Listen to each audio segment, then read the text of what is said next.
So this is just propaganda that this mask is stopping virus. You know that, right?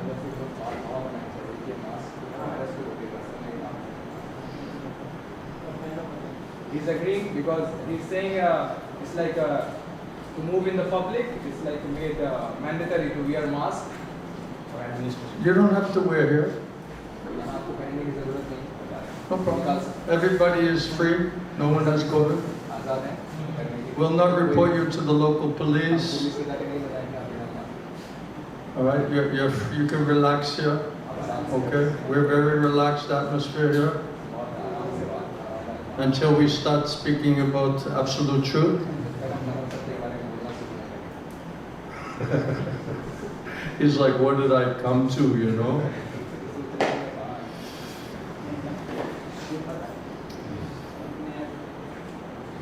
Huh? He's saying he's trying to understand some things. You're trying to understand something? Do you speak English? No. No? A little bit. Help him. We have to get rid of the brainwashing. A lot of brainwashing going on.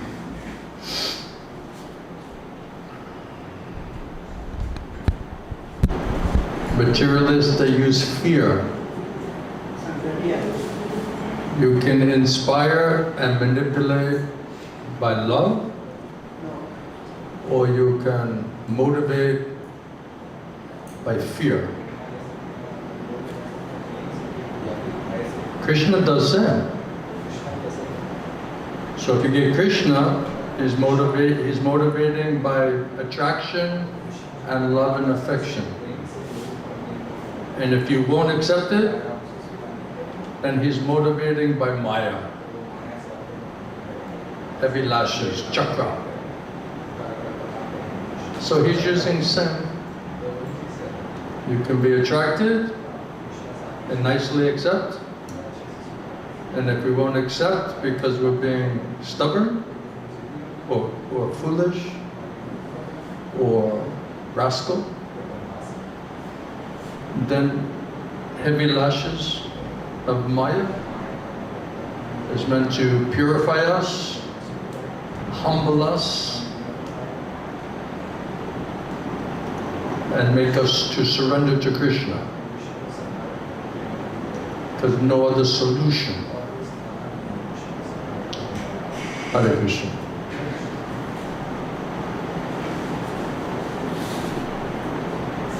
Are we ready to discuss something? Yes. All right, let's discuss something. Om Jnanam Tamarandasha Dhananjana Shalakaya Chaksham Jana Tasmai Shri Guru Namaha. Jai Shri Krishna Chaitanya Prabhu Nityananda Shri Advaita Gadadhara Shivasati Shiva Bhakta Vrinda. Hare Krishna, Krishna Krishna, Hare Hare, Hare Rama, Rama Rama, Hare Hare, Hare Krishna, Krishna Krishna, Hare Hare, Hare Rama, Rama Rama, Hare Hare. Srila Prabhupada ki Jai, Srila Gurudeva ki Jai, Samaveda Bhakta Vrinda ki Jai. So we'll just have a little more informal class tonight. Is that all right? Let's have a discussion. So it's very nice. I was a little bit researching, reading Srila Prabhupada's books, and I like to find where Prabhupada is talking and explaining many topics that we're talking about from Krishna, Bhagavad Gita, Srimad Bhagavatam, and Prabhupada's purports. And then we're having different discussion, trying to understand, go deeper and deeper, try to connect all the dots, try to understand it as much as possible, then how to apply it practically in our own life. So more and more explanation, understanding, faith, mercy. So many things are required. Can you a little bit shut down that fan? Just.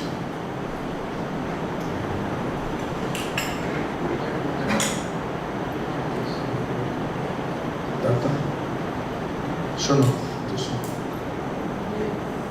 This one.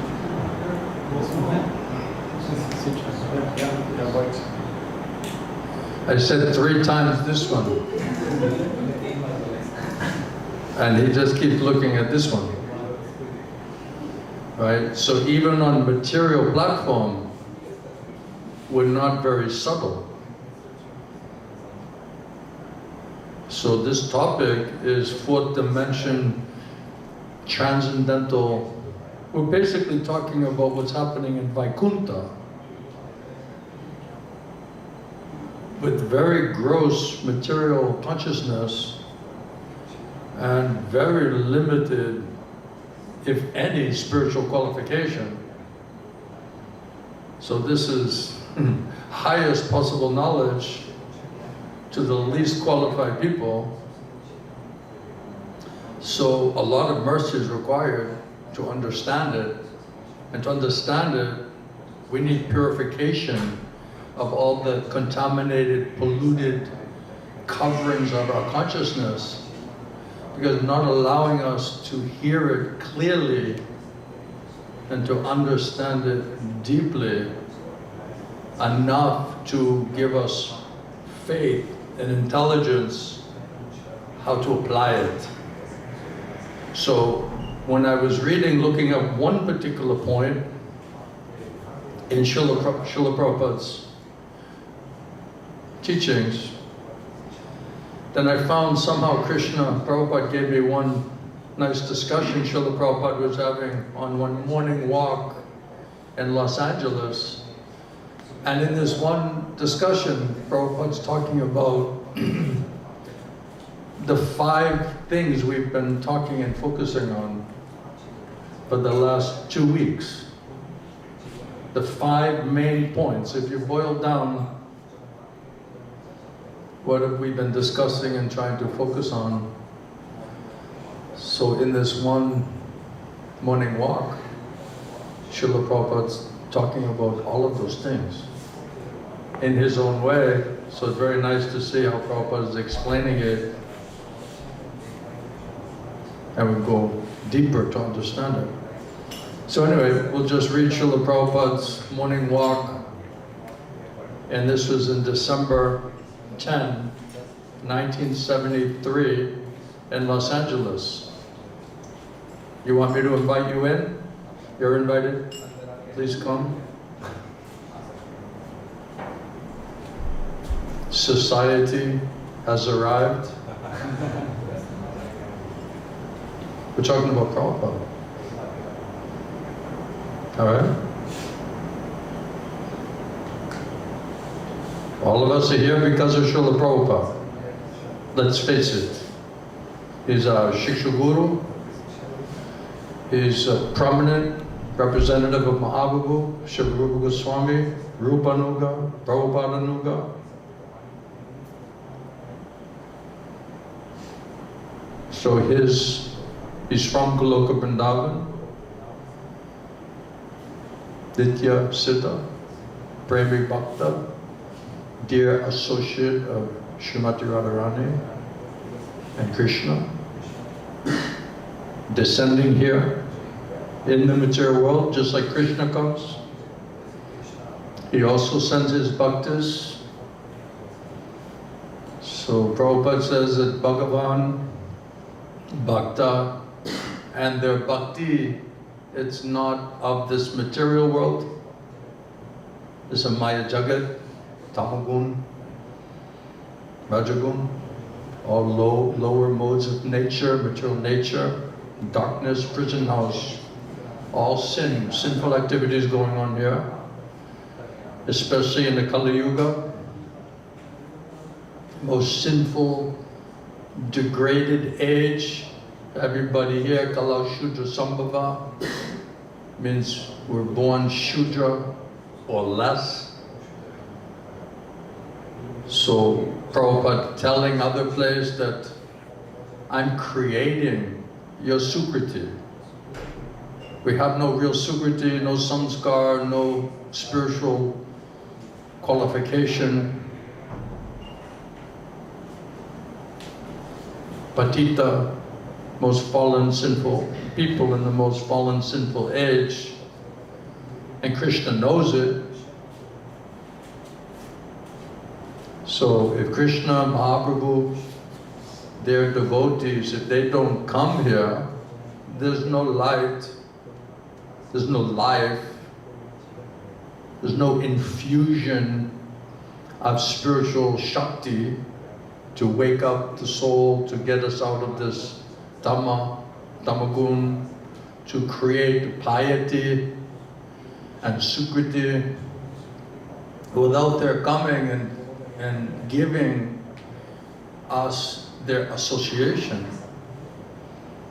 we're just in the complete ignorance, darkness, forgetfulness, engaged and covered by Himalayan mountains of sinful desires and sinful reactions. So out of causeless mercy, out of love and affection for the suffering humanity, Krishna comes, and Krishna also sends his bhaktas, premi bhaktas, they also come. And they enact the pastimes, leelas here in the material world. And those pastimes, they're meant to, when you hear about it, you read about it, you try to think about it, it's putting us directly in contact with Krishna, with Vaikuntha consciousness, with the personalities from that realm. They're coming, giving us their association, and because they are completely pure, purest of the pure, Paramahamsas, Premi Bhaktas, then by seeing them, hearing about them, reading what are they writing, hearing what are they saying, that contact, we're able to purify this tamagun. So Krishna and Bhakta, Bhagavan, Bhakta, Bhakti, it's all fourth dimensional, transcendental, Shuddha Sattva. If we don't come in contact with that, we have no chance at understanding anything about spiritual life. So out of their causeless mercy, knowing our condition, they come. And Krishna also sends his devotees into this world. And they are meant to purify us and enlighten us, attract us, canvas on behalf of Krishna, to somehow or other persuade us what is even the reality of our condition, position. And if we can wake up and realize that, oh, I'm diseased condition, I'm in a suffering condition, I'm in a most difficult position. Oh, now we're realizing that, okay, is there a solution? Right? First Prabhupada said, you need to realize I'm sick, I'm diseased. I need a doctor. I need some nice medicine. Then you can think about some treatment program. The Prabhupada said, if you think you're fine, and you're not diseased, and you think you're happy, you don't think you have a problem, you don't need a guru. You don't need a doctor, because everything is fine, right? So this is just to warm us up. So Prabhupada, December 10, 1973, Los Angeles, morning walks. Prabhupada would go for his walks on the beach. In LA, what's the name of the beach? Venice Beach. Venice Beach. If you saw Venice Beach today, you would be shocked. so degraded, insane, like insane asylum. Sometimes we got devotees from Russia, they came to see what is Venice Beach, where Prabhupada was walking. They were just like they're like Star Wars, you know, just looking around like, what is this place, you know? Shocking. Anyway, you understand English? You do? How much percentage? Give me a percentage. Accurate, scientific. 50, 60? All right.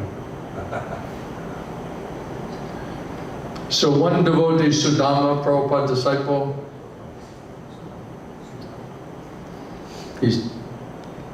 Prabhupada was talking about Krishna as Bhagavan, Supreme Personality of Godhead, all the different qualities, why Bhagavan, Krishna, he's the seed-giving Father, the absolute truth, Bhagavan, Paramatma, Brahman, complete absolute truth.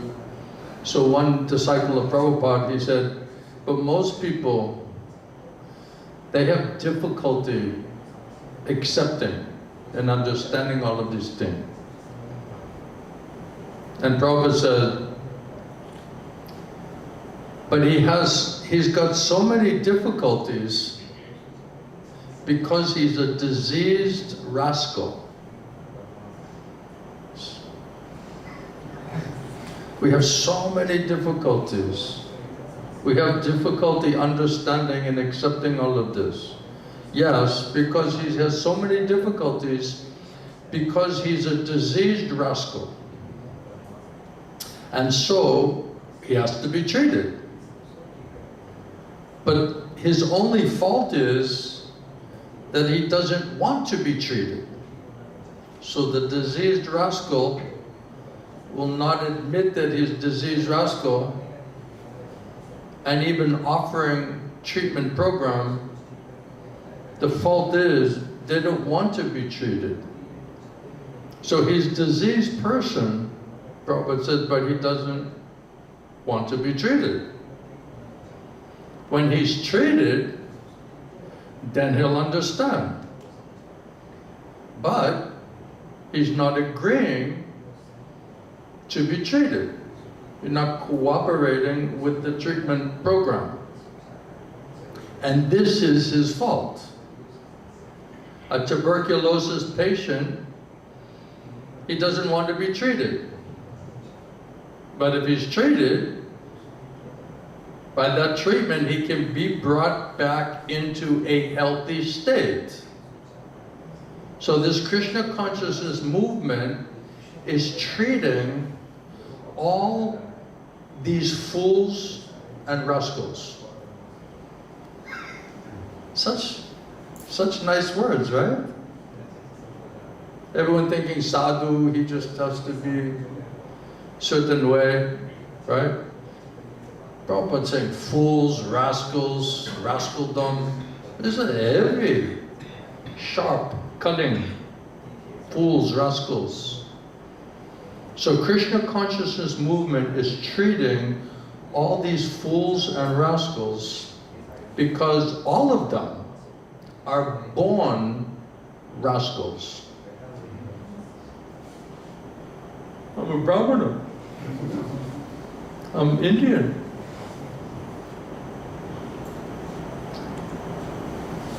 All of them are born rascals. Actually, it says in Kali Yuga, the Brahmanas in previous life, they were the demons.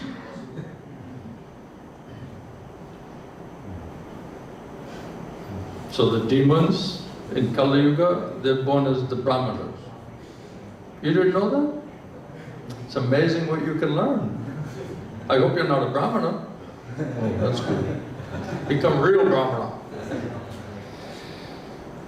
So because all of them are born rascals, this is Shastra's judgment.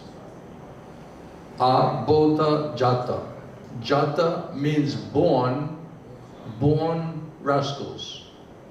Everyone is born rascal unless he's Krishna conscious. That is our propaganda. It should be like that. We can call anyone a fool and a rascal if he's not Krishna conscious. So if he's not Krishna conscious, this is our propaganda. We can call anyone a fool and a rascal because you're not Krishna conscious. That's guru, sadhu. So Prabhupada says, what is the value of such fools and rascals? He may say something. He may say something just like a madman may say something. He may speak so many things. But who values what he is saying? Everyone knows. He's a madman. A child, they may speak so many things. But who takes it serious? Who cares for it? Because it's just a child. So similarly, we must know anyone who is not Krishna conscious, he is a madman.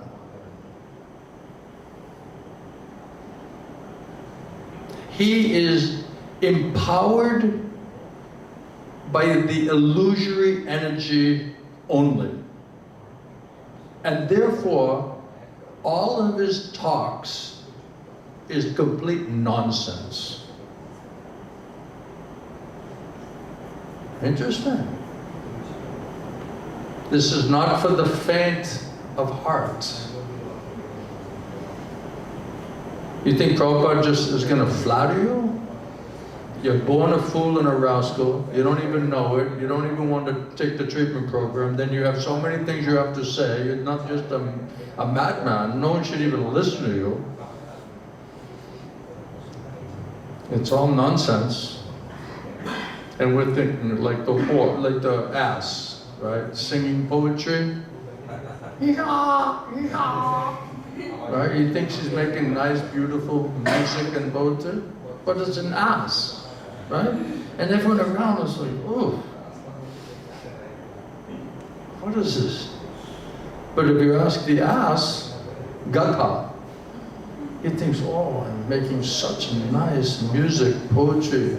I'm sharing. I want to benefit all of the people.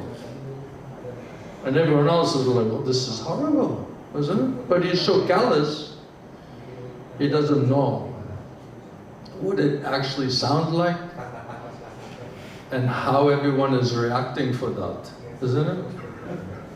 So Prabhupada says, so our program should be like that. If you want to understand, then you come to this position. Then you'll understand that you must be educated. Your belief and your non-belief, or your accepting or not accepting, who cares for that? I believe, I don't believe, I accept, I don't accept. Who cares for this nonsense? Now, if you say the sky is there, everyone has seen the sky, and the experienced man says, so now this side is the sun,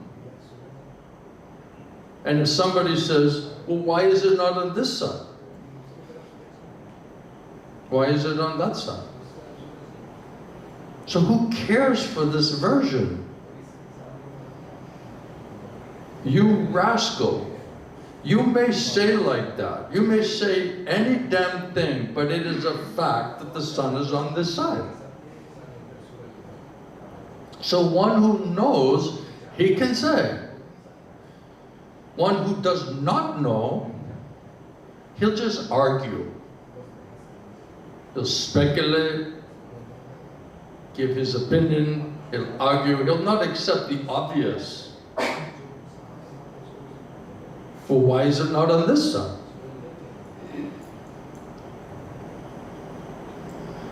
Why are you such a bigot that you're saying the sun's coming from that side? And may also come from this side. Prabhupada said, this is all nonsense. It's all nonsense. Why is it like this? Why shouldn't it be like that? I think it's like this. In my opinion, Prabhupada said, who cares what is your opinion? Upadekshati te jnanam jnaninas tattvadashina. Therefore, Bhagavad Gita recommends tadvijnanatam. What is that tadvidi pranipatena pariprasnena sevaya?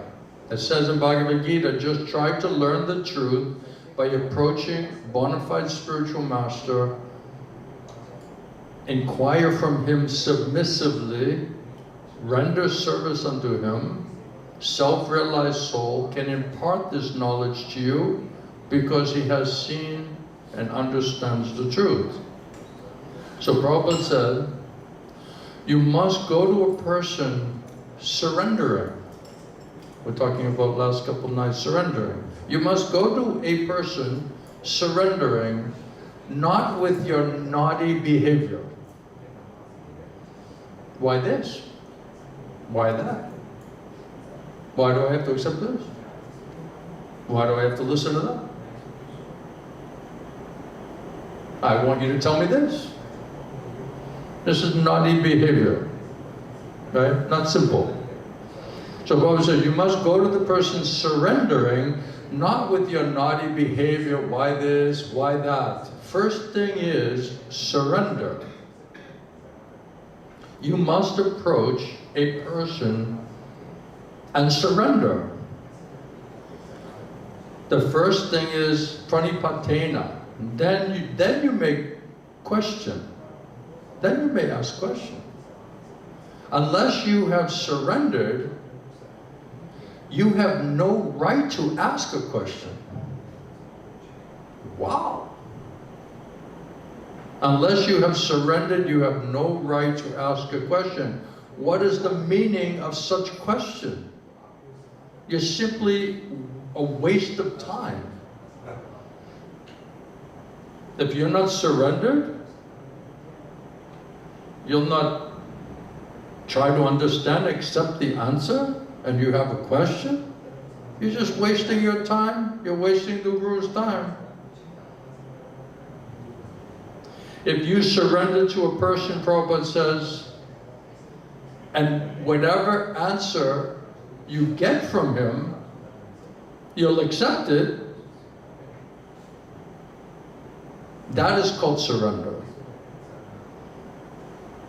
So if you surrender to the person, and you ask him submissively, in a humble way, you ask a question, and whatever answer he gives you, you'll not argue, you'll just accept it, that is surrender.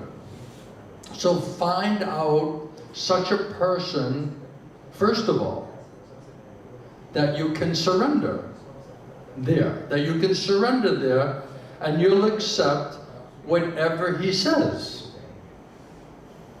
So if Krishna doesn't make an arrangement to meet a bona fide guru and give you intelligence and faith that that's Krishna's arrangement,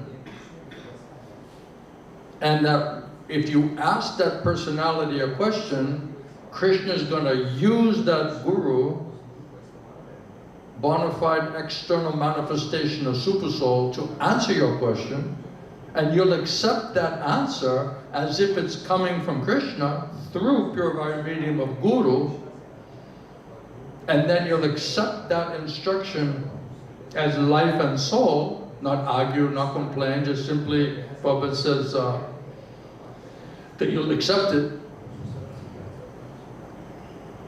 That is surrender.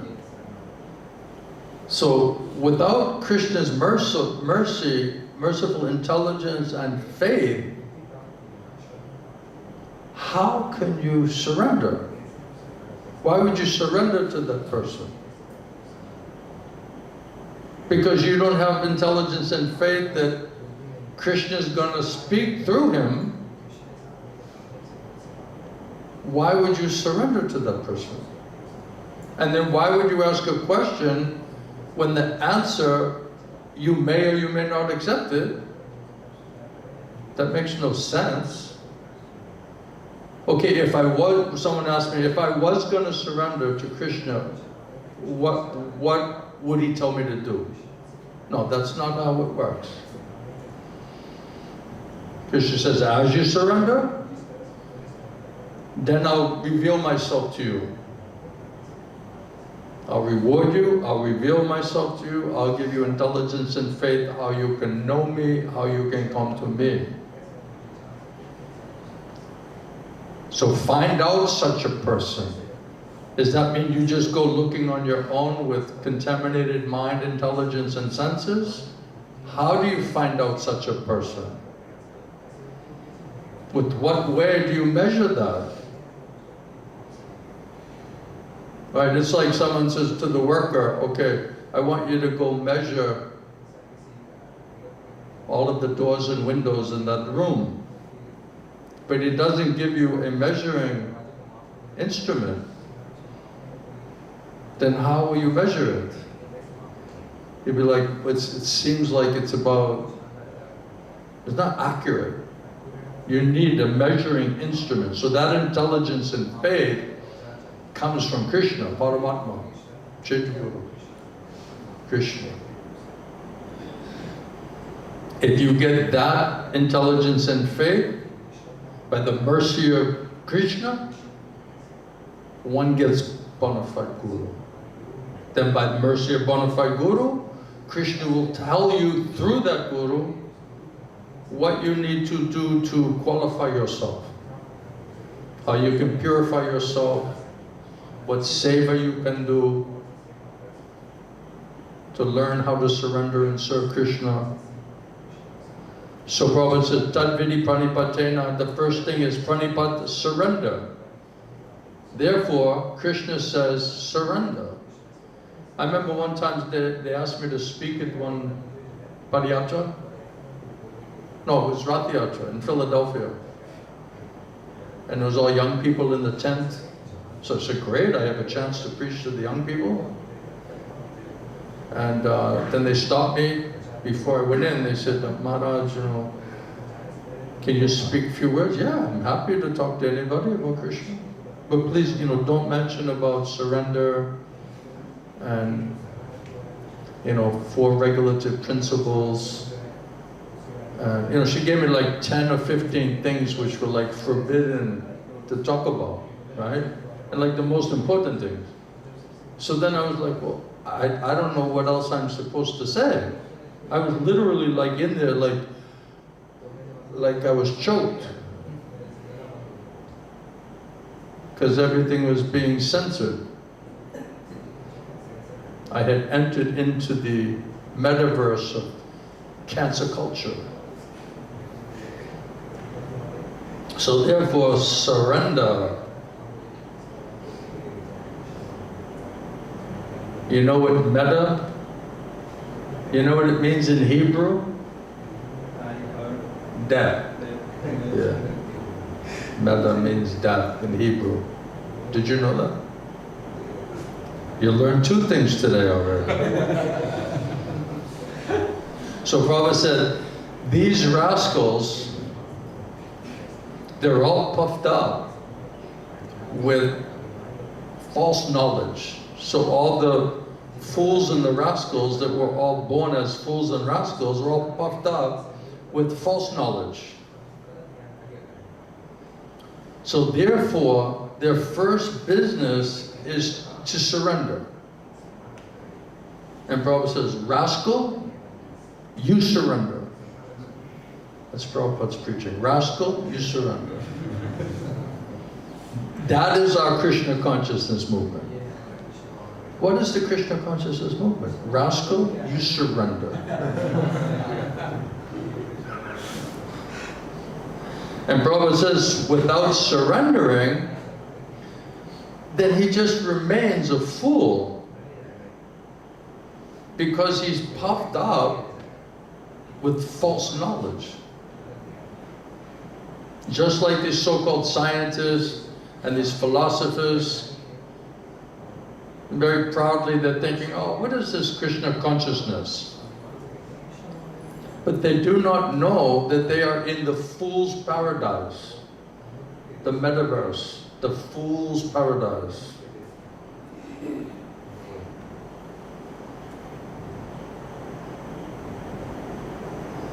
Material world, it says, is a, what is it, perverted reflection of the spiritual world. So the metaverse is a perverted reflection of the perverted reflection. And then they're calling that knowledge, you know. Such a fools, rascals. So Prabhupada calls it fool's paradise. They're living in the fool's paradise. Madness.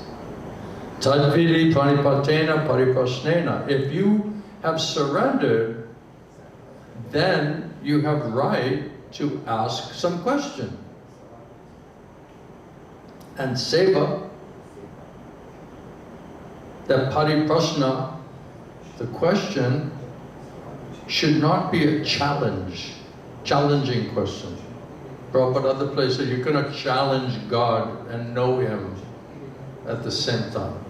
You may not know anything, you can ask questions, but you cannot challenge it. Well, why the sun is coming up on that side? I think you should come up on that side. It's a madness. It's not even an argument.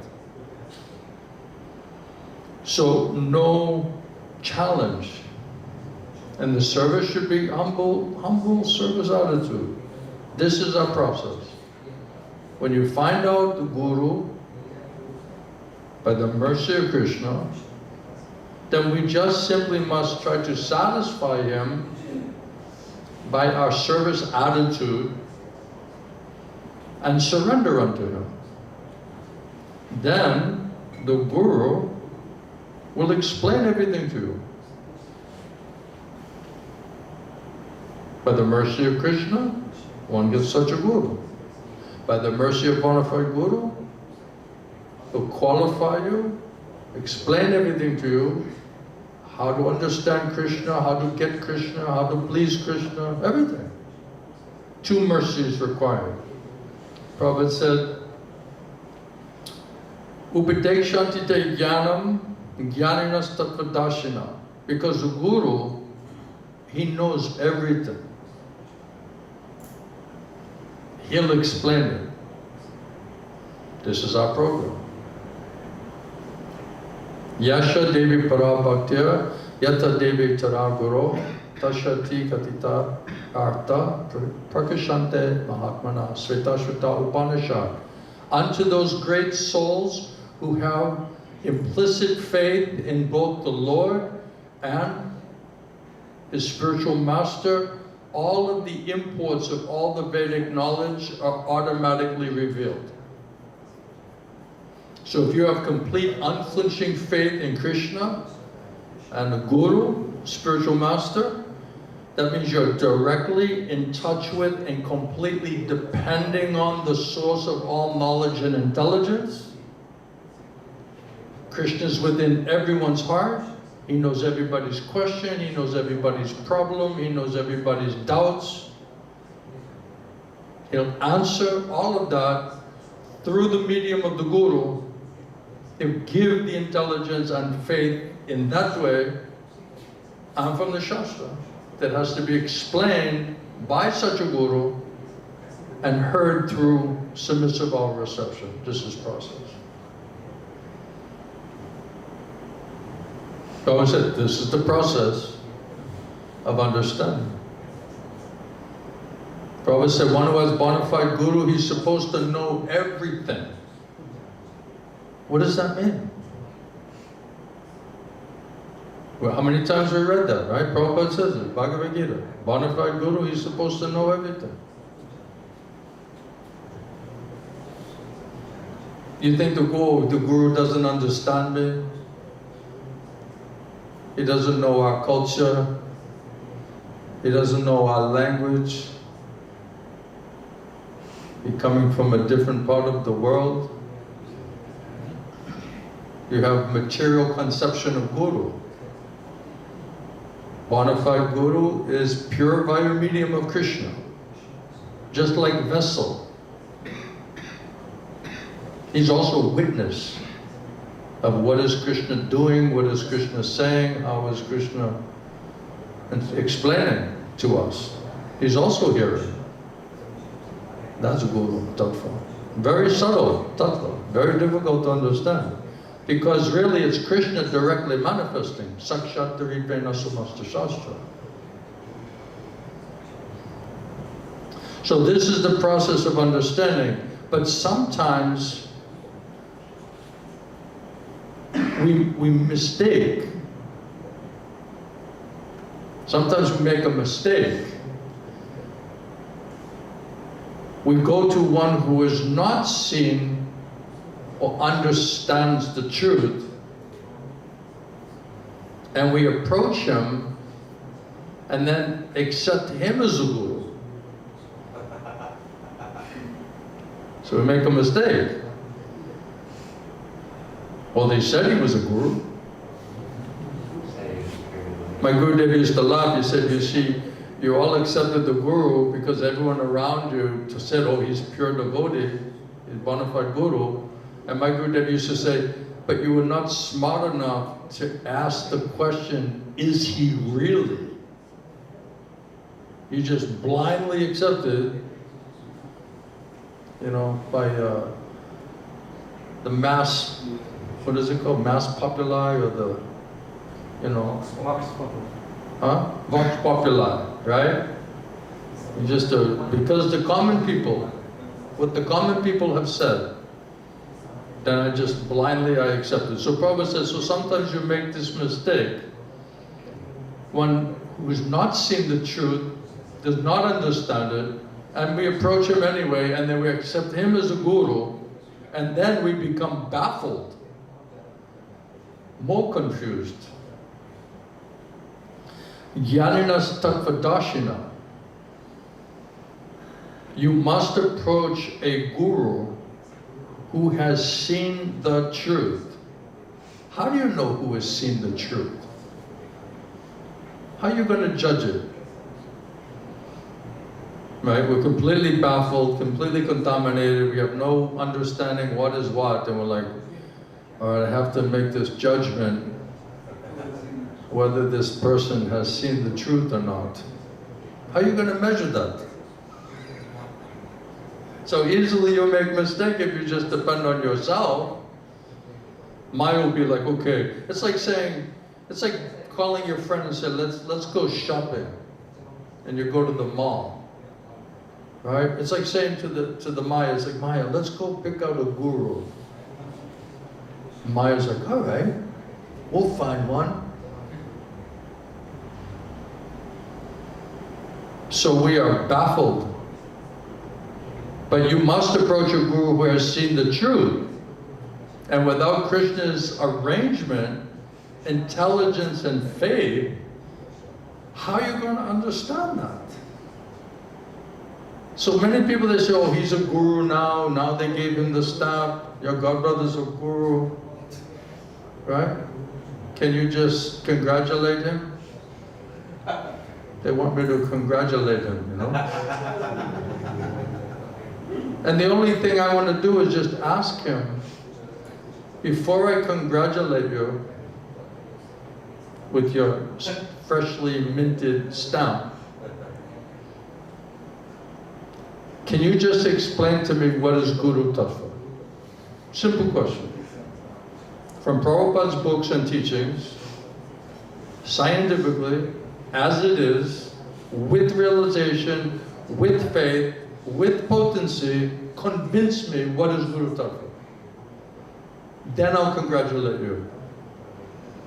Otherwise you're a cheater. You're cheating Baba. Congratulate him. I have people saying, begging me, can you just congratulate him? No, I'm not going to congratulate him unless he answers that question. If he answers that question, then I'll congratulate him. Otherwise, he's not a guru. I don't care if he's my brother, my godbrother.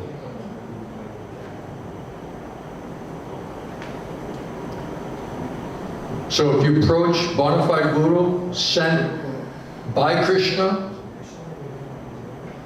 and surrender unto him, serve him, humble state of mind, then make your inquiry, ask your question, then by his mercy, everything will be revealed to you.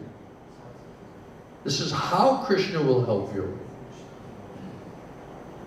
Prabhupada says, first installment of Krishna's mercy, he sends you a bona fide guru. You can't talk to Krishna, you can't hear Krishna. Krishna knows that. So here's a guru, and we'll just talk to this guru. That's all.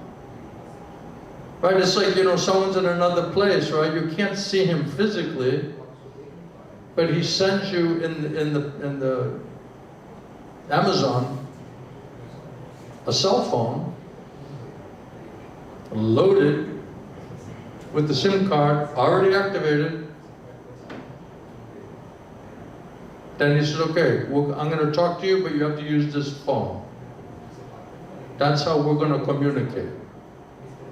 So that's how Krishna is communicating. Whatever mercy is coming from Krishna goes through the guru to you.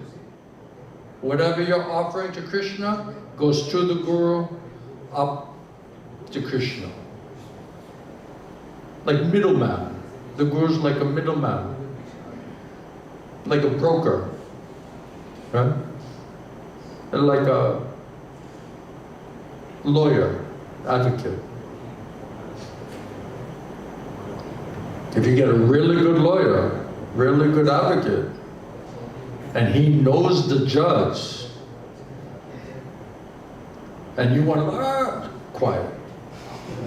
Just quiet. You just listen to me, I'll argue your case. Shut up. Don't say anything. Just look good. Try to be a little humble. Put on your best clothes. Don't open your mouth. Right? Good lawyer will tell you like that. Right? And then I'll just try to persuade, get some leniency from the judge on your behalf.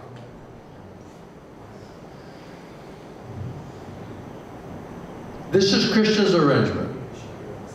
I'm not making this up.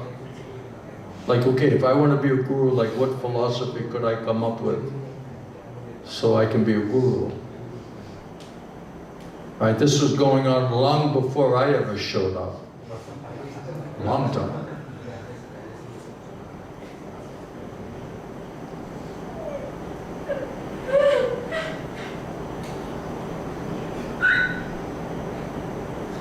Did I offend somebody?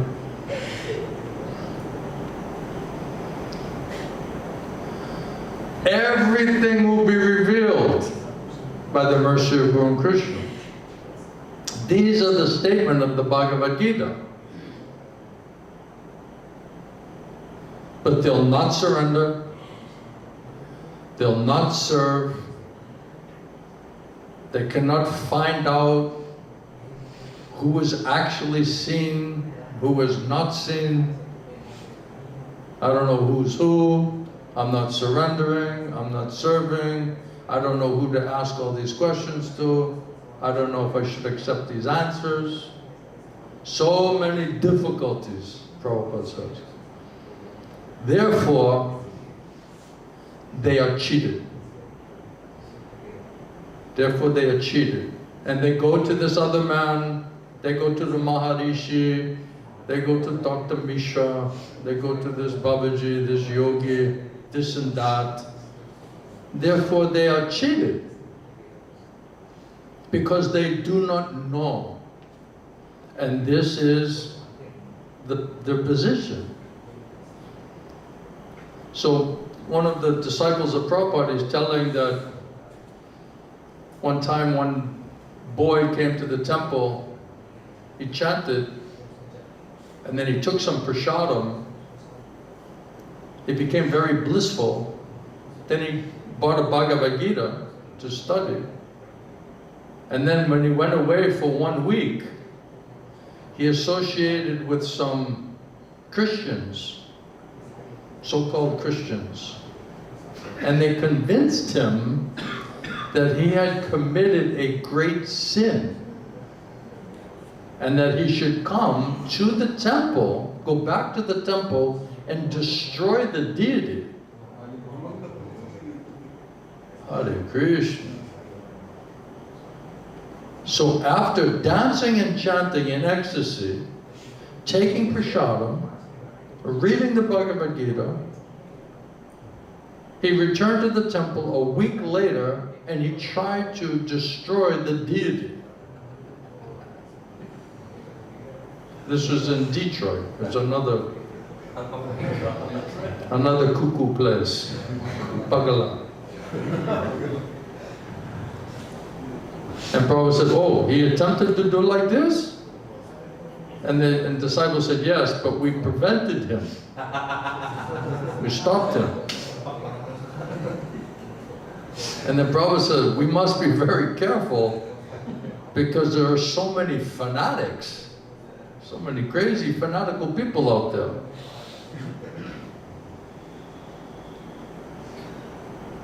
And the disciples said, Prabhupada, it shows that because he was not in constant association with the devotees, that somehow he lost those good qualities, because he did asatsanga. And Prabhupada said, yes.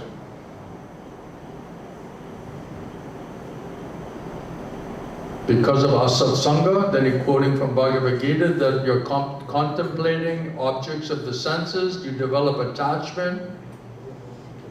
Because of that attachment, so much lust comes. And when so much lust comes, then anger, krodha, kama krodha.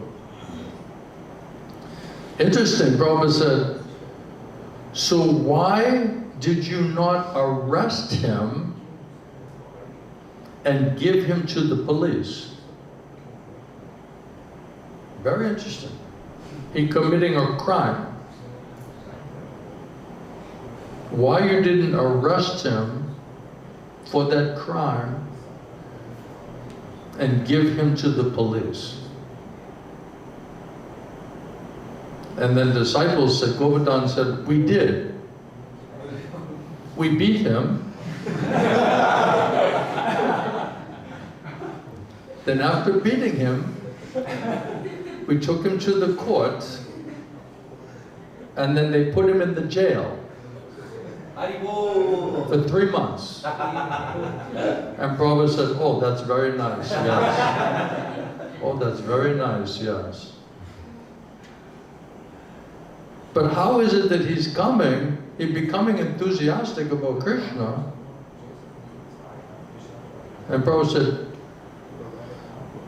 because he was interrupted by another rascal. He was getting advised by another rascal. So the disciples said, so one has to guard against being interrupted by this asatsanga in that way. And Prabhupada said, yes. Therefore, the first thing is you shall not eat meat, you shall not do this and this and that. Because people are generally sinful, especially in the Western countries, because they are all addicted to these habits from the beginning. So he can be polluted very soon. Very soon he can be polluted and therefore is prone to the pollution by nature. And the disciple says, well, there are many people who come like that to Krishna consciousness. They seem to experience some taste and then they go away and everything just seems to be lost. So why is it like this? And Prabhupada said, it's just like a disease. Somebody cures very quickly. Somebody cures, it takes some time,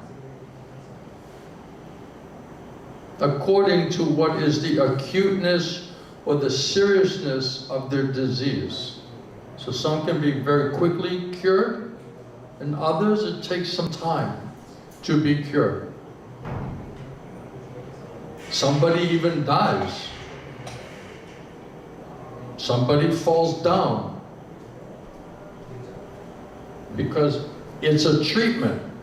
Just like some of the students in Hawaii, due to asatsanga, they fell down into Maya. But whatever sincere service one has given, that will never be lost, and that's a fact. It will again revive, but for some time, for the time being, it is just like the sky is clear, it may be covered immediately by some cloud. So some nice clear sky, but some cloud may come like that. And again, the cloud can be removed and cleared, and then the sky becomes clear again. So this Maya is just like this clouds. The cloud, it comes. So where the temperature is very high temperature, the cloud does not come. So if you're in a high temperature created by Krishna, Guru Krishna process of bhakti, it's like being in the fire of Krishna consciousness, then the clouds will not come. But we don't like the high heat. This is the problem. We don't like a tapodivyam. It's too pinching, too painful. We want easygoing life. We want to chill. We want to chill out. Easygoing life. We're saying we want to chill out, and meanwhile we're on fire. We're in a forest fire. We're chilling out. But it was like they're smoking cigarettes, right? And it's calling cool, right? Cool cigarettes, right? You're smoking fire and you're calling cool. So you're in the forest fire of material existence and you're saying, I'm just chilling out. What chilling out? Right? Yeah, your whole head is on fire and like, how are you, sir? It's like, fine, I'm doing great. I'm chilling out. Right? His head's on fire. Eyebrows, everything. Sir, how are you? Great, just chilling out. Have peace, man. Everything's fine.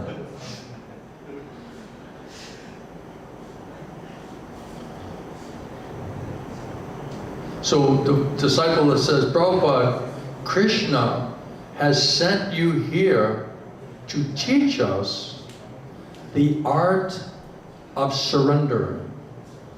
Remember we were saying the other day, just surrender seems so easy, but no, it's the art of surrendering, because it's not just black and white.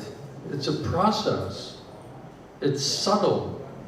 It's all facets to it. There's requirements to it. There's qualification. Where are you going?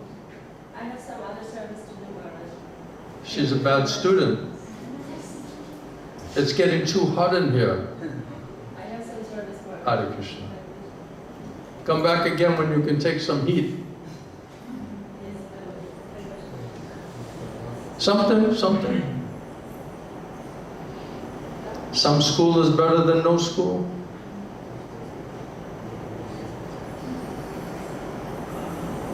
Krishna is like the sun. Maya is like the darkness. If you want to stay in the darkness, you cannot stay near Krishna. If you want to get out of the darkness, you want to get out of Maya, you want to purify your consciousness, then you have to stand in the sun. You have to associate with the sun.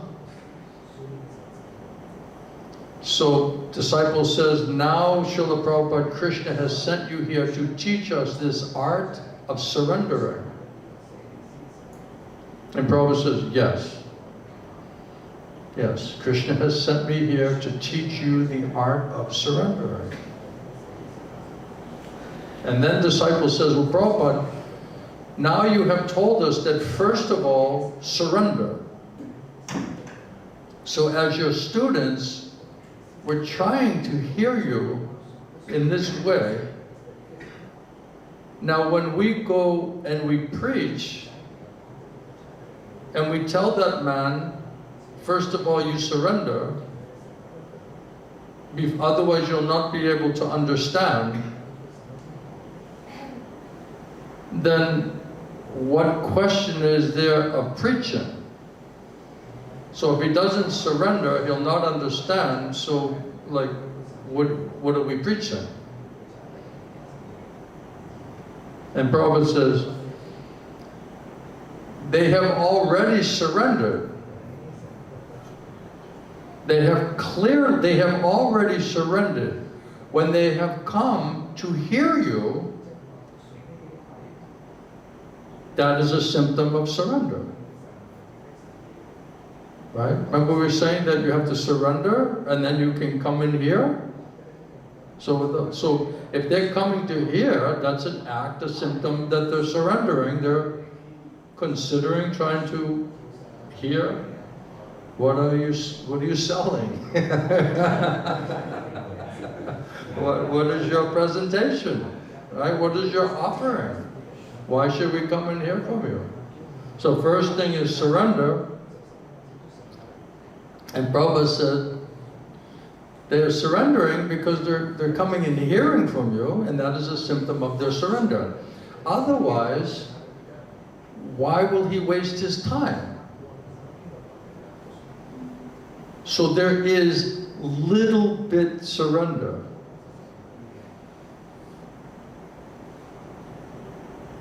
There's full surrender, and there's partial surrender. Parvichar surrender, tattva-vichar surrender. Full surrender, partial surrender. When one agrees to hear, you, that is partial surrender. It's surrender, but it's partial surrender. It's not full surrender. And Krishna is explaining what does it take to fully surrender. So it's a process. And then Sudama says, even there may be some argument, but we must be fixed up enough to convince him to surrender more.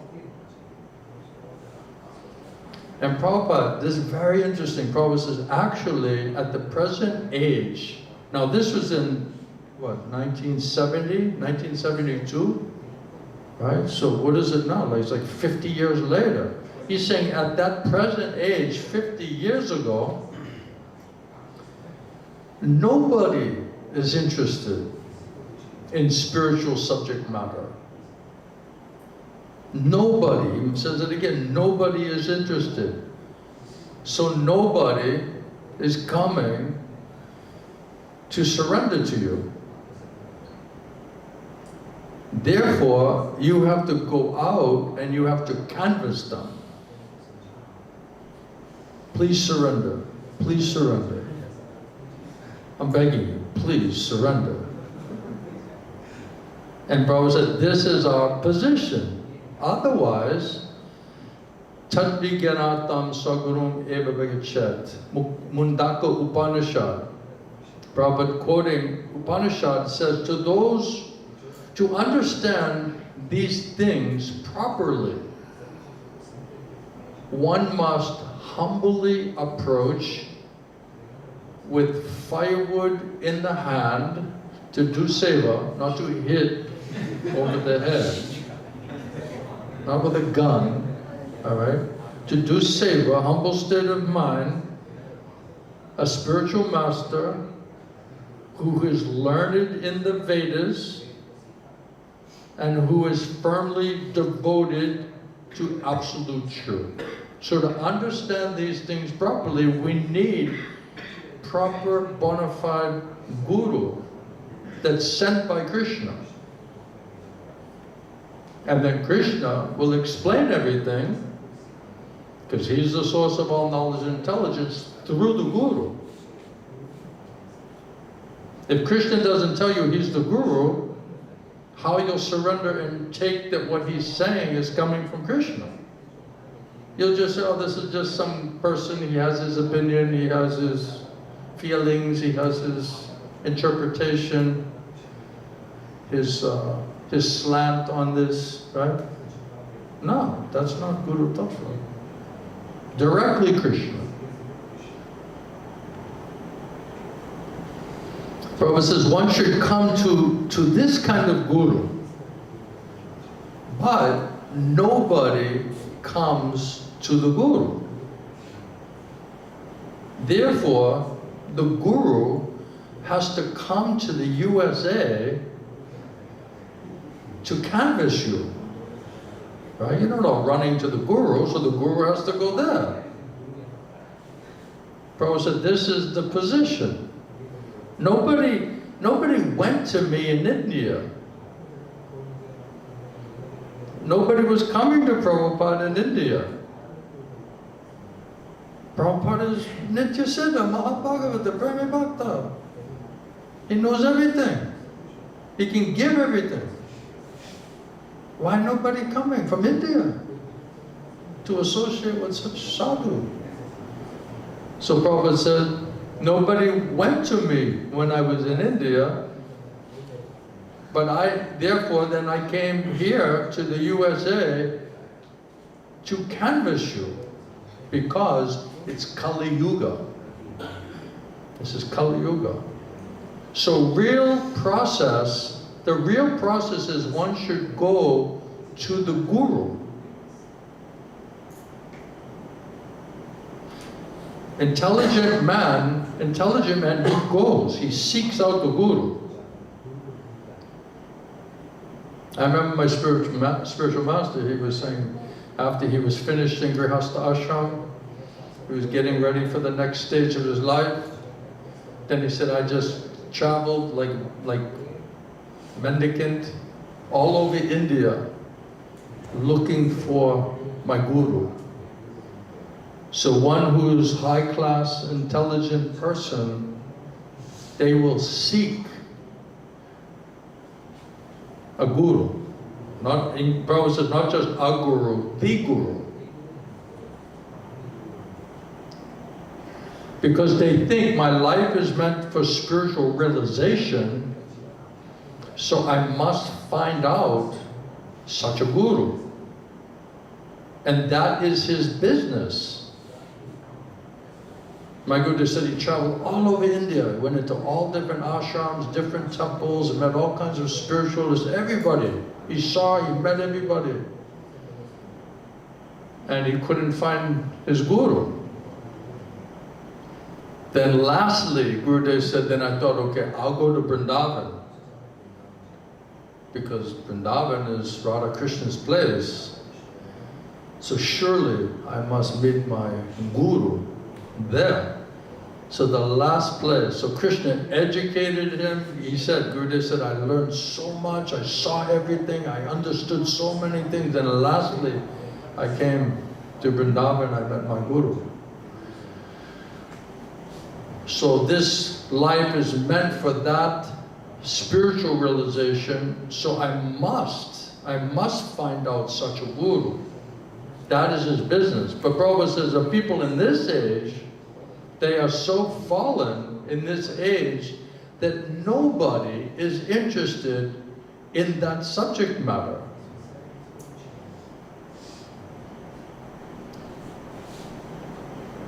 That he has got spiritual value, that he has to achieve this transcendental knowledge, that he has to try to make his life perfect. Nobody knows any of that.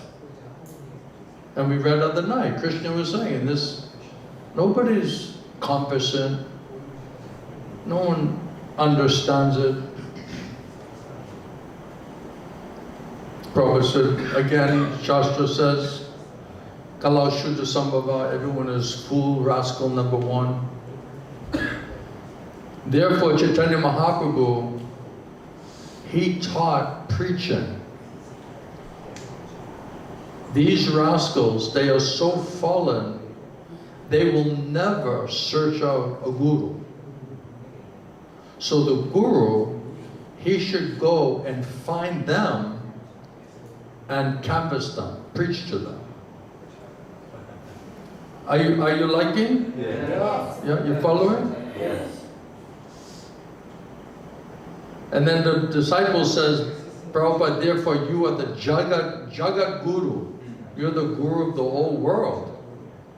And Prabhupada says, I may be whatever it is.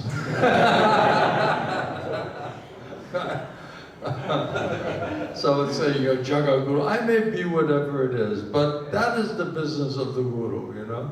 You may call me whatever you want, but this is the business of the Guru. So,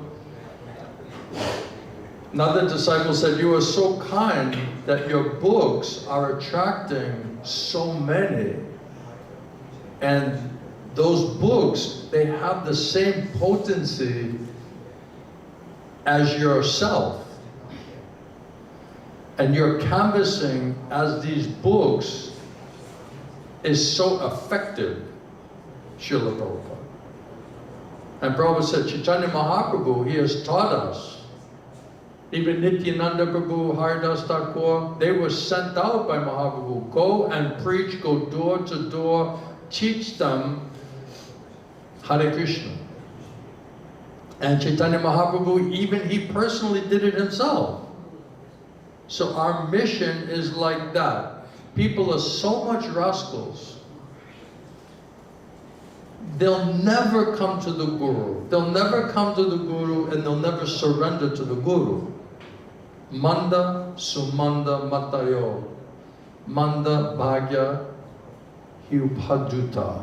From Srimad Bhagavatam 1110. You alright?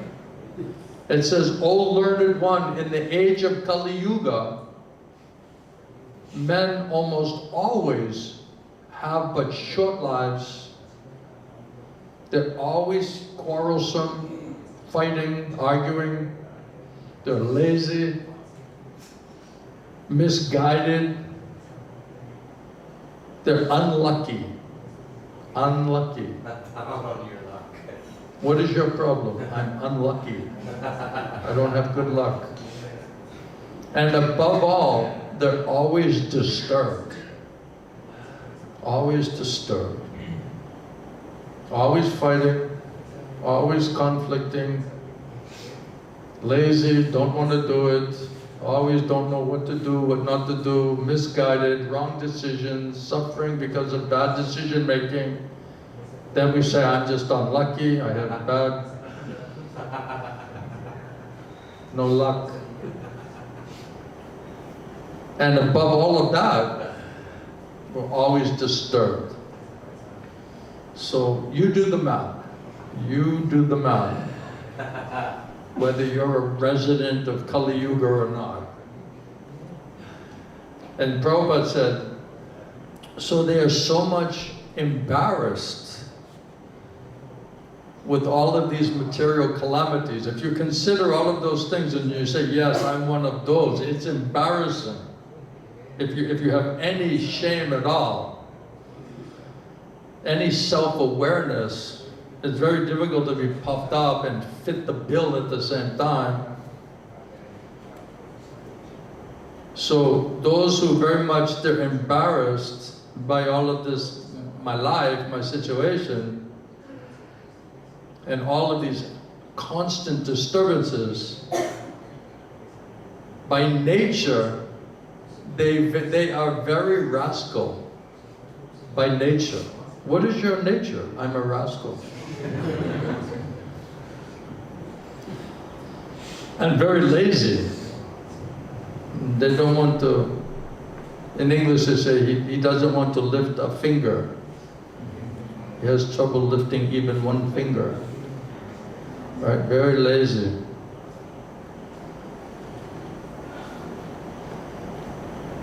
And then if they have some intention to solve it, to get out of it, they're so unfortunate.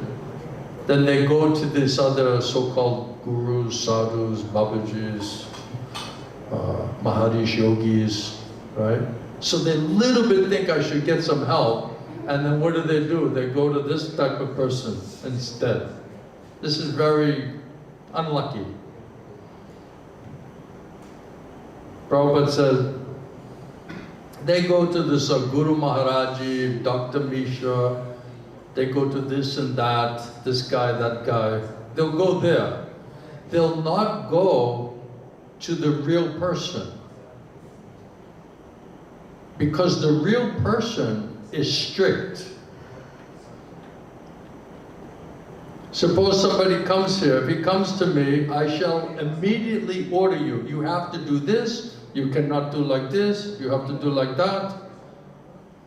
But these other rascals, so-called gurus, they'll not say like that. They just say, you come, you pay me, worship me, and automatically you become perfect. Do as you like. Just give some money, worship me, and automatically you'll become perfect. And that is their proposal. So your money is very cheap. You pay me and you become perfect. That is this type of guru. They pay and then they flock together.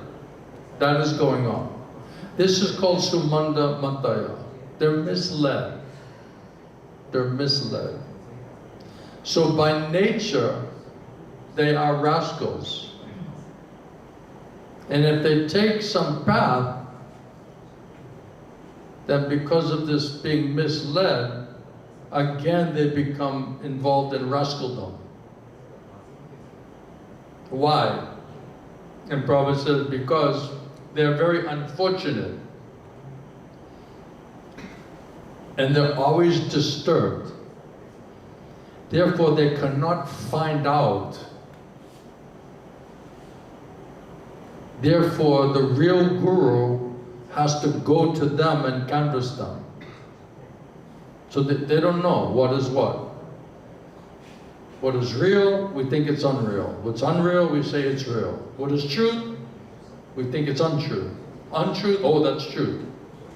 Left is right, right is left, up is down, down is right. We're completely groping in the dark.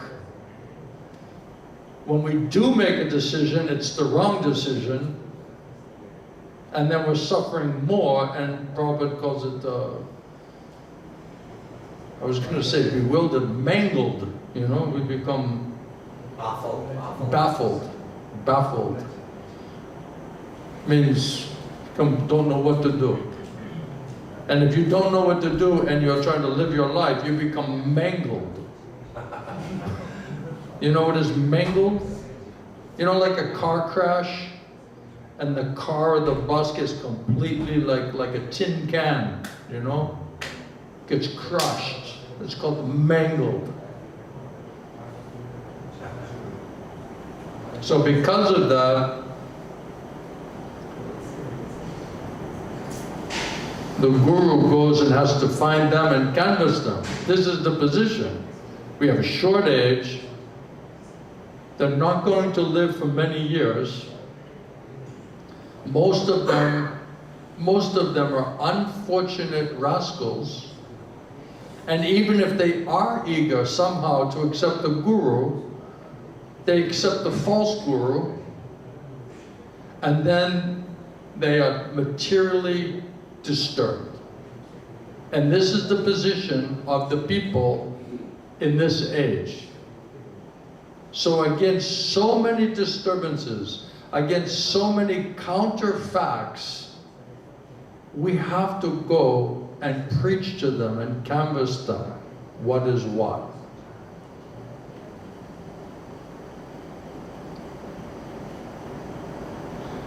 Then the disciple says, is it also not the mercy of Krishna? That he has descended?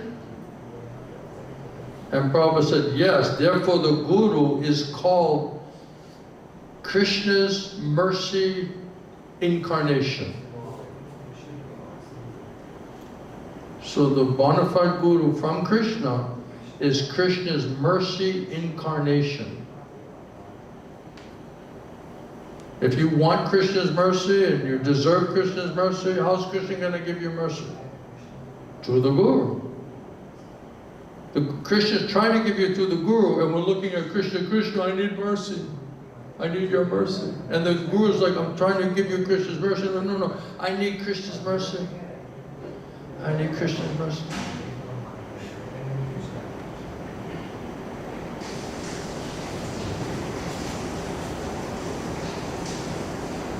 So Prabhupada said that the Guru is called Krishna's mercy incarnation. Krishna's mercy incarnation is a Guru. Guru Krishna Prasade Bhai Bhakti Lata Bij. According to their karma, all living entities are wandering through the entire universe. Some of them are being elevated up to the higher planetary systems. Some are going down into the lower planetary systems, just up and down in the cycle of the planetary systems, going in and out of all the different species of life. Out of many millions and millions of wandering living entities, one who is very fortunate gets an opportunity to associate with a bona fide spiritual master by the grace of Krishna. So when it's time to get out of this cycle of birth and death, karma, sin, sinful reaction, when Krishna finally wants to get you out of that cycle, he'll send you a bona fide Guru.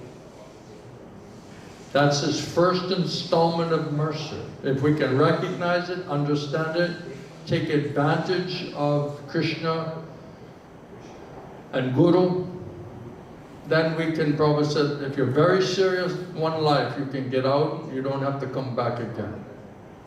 And that's the perfection of religion. To go home back to Godhead and never come back here again. You want to come back and do this again? Are you having fun? Nice time? All good?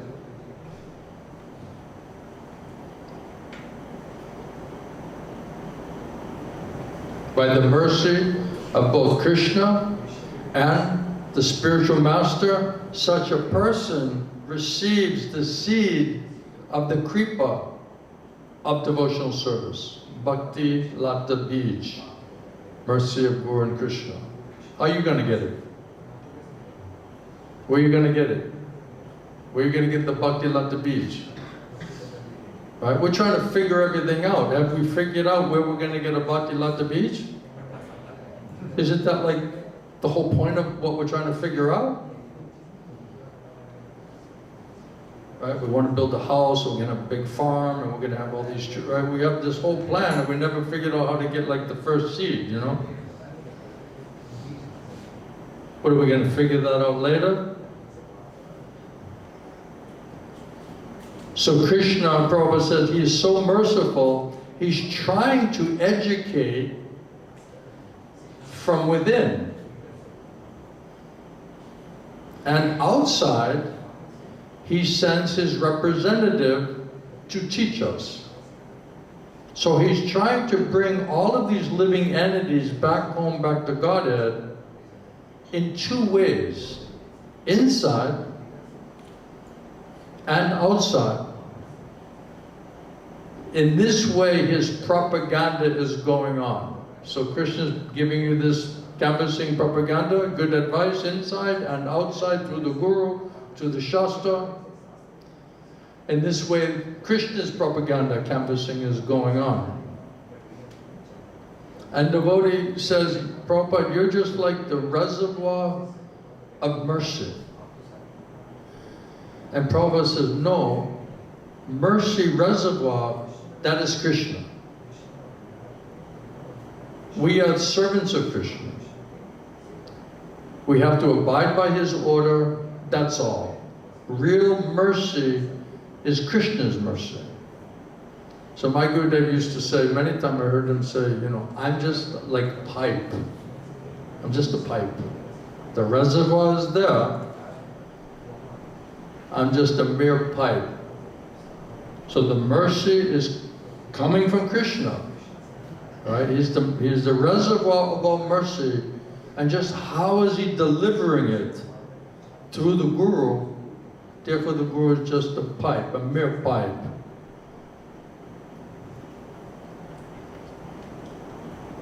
I need mercy, mercy, mercy. It's like the man, you know, he's on the bank of the Ganges, right? And he's digging holes, and everyone's like, what are you doing? He says, I'm looking for water, right? He's on the bank of the Ganges. The water is right there. So instead of going collecting, he's just digging holes, you know, on the shoreline. And everyone's like, why are you working so hard, you know? He's like, I'm looking for mercy. I'm looking for Ganga Jal. And it's like right there. My Guru said, this is so simple that you might just miss it. We're thinking this is so complicated. We have overly complicated it. Krishna knows we're too complicated.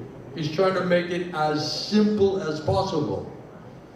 But because we're not simple, we might just miss it. Just digging, looking for mercy, when it's right in front of your face and you don't even know how to take it. Isn't it? That's Kali Yuga. Unfortunate, unlucky, easily misled, always in trouble, always disturbed, don't know what to do, what not to do. My Guru said, you're just groping in the dark, and your pride and false ego, you think you can see, you think you understand everything, you think all your knowledge is absolutely perfect.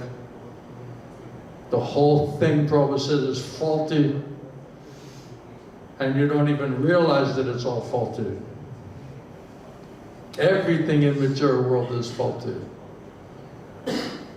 So why are we so proud, puffed up? Thinking we have something, we know something, we can understand something, we can solve something, we can come up with a good plan. We don't know anything. Deaf, dumb, blind.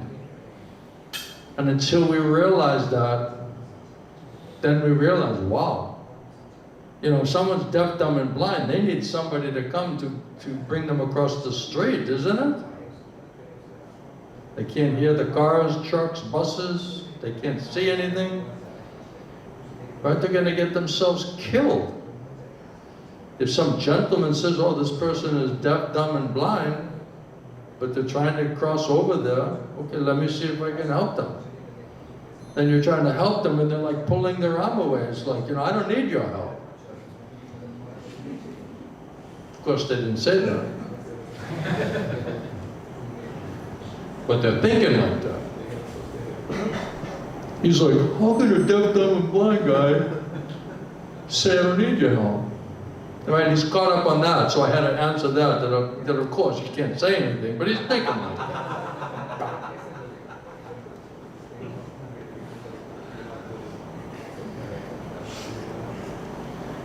So isn't this nice? It's like many, many topics we're discussing, Prabhupada in so nice, simple way. He's just explaining, hitting on all these points. Okay, it's surrender, but what kind of surrender? It may get you in the door, but to really understand it, some really special mercy from Krishna and the Guru and Shastra, that's required. Otherwise, if the clouds are not cleared out, how's the sunlight going to come?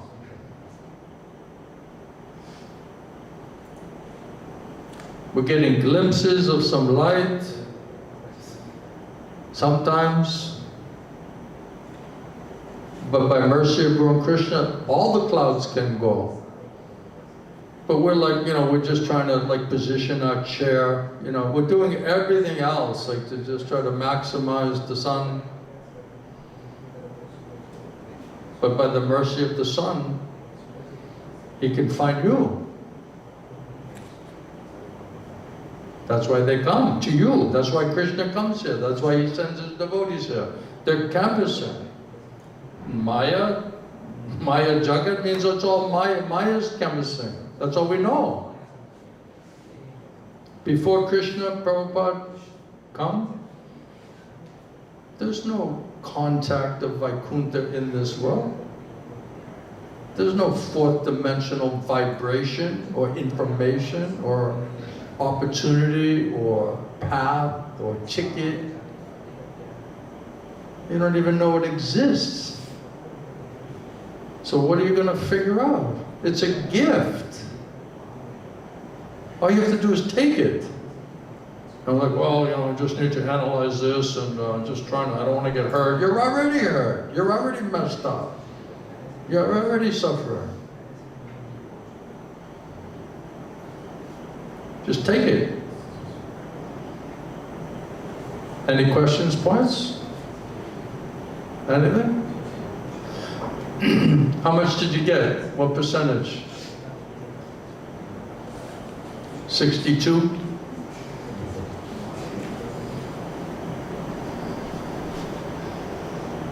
Prabhupada just makes everything very simple.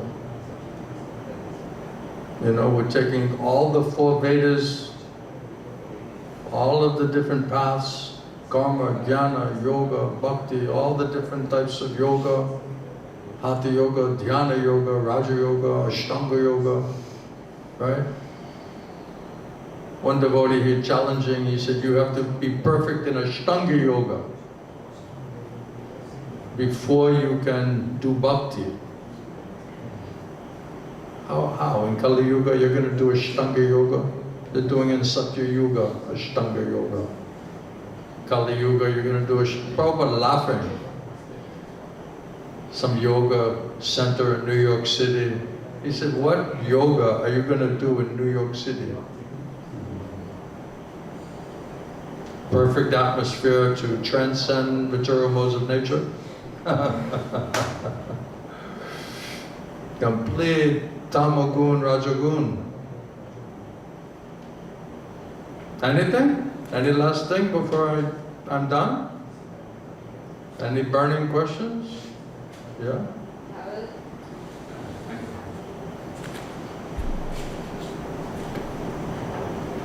When you hear the absolute truth, when you hear Krishna offering you help, you have to be smart enough and eager enough and determined enough to trust Krishna and just take it. Don't try to figure out, well, this means that and this and that, and just take it. Just keep taking Krishna's hand. He's helping you.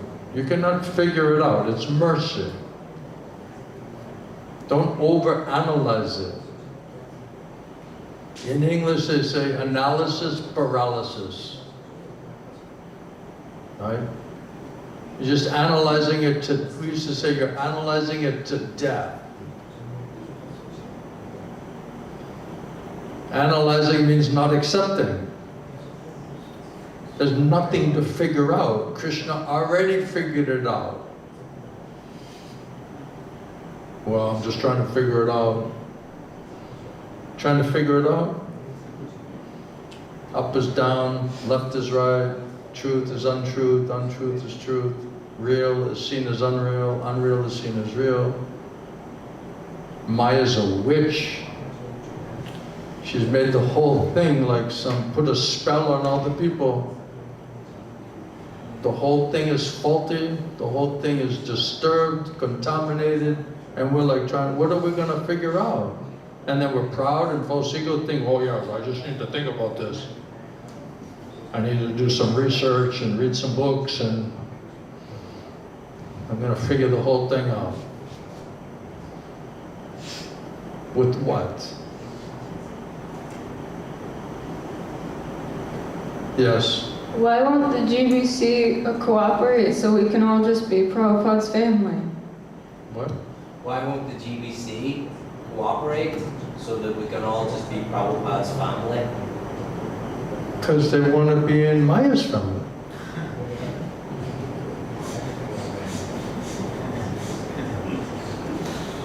Very simple. Spiritual life is internal. It's not external. You can dress like a guru and sannyasi and get all of your titles and position and power and control and money and all of these things. That is not spiritual. And whoever can present the tattva as it is, not adding, not subtracting, then I'll become their servant. We're not just rejecting and being irrationally rebellious. We're just saying that you have to prove why we should accept you. And if you present Prabhupada's books and teachings and instructions as it is, we'll surrender to you, we'll accept you, we'll glorify you, we'll serve you. But if you cannot do like that, then why am I obliged to accept you on a platform that you're not on?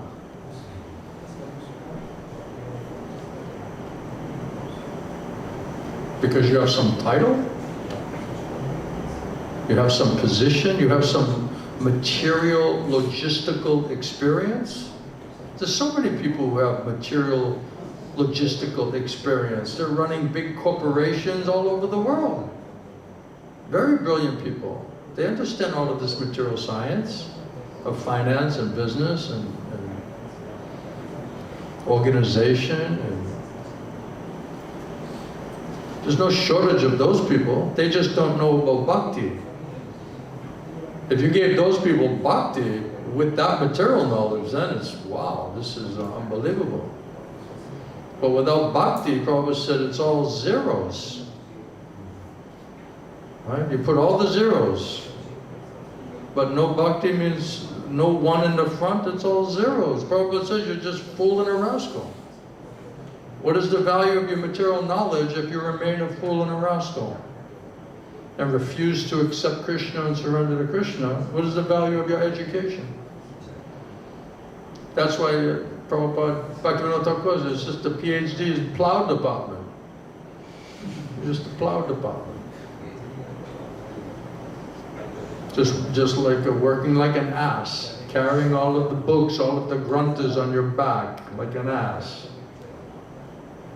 And what is the purpose of it? Just to show everybody, you see how many books. You ever see these guys, they when they're talking, right, they all have some book behind them. Sometimes it's blowing in the wind. I'm just saying. I never saw books moving like that before.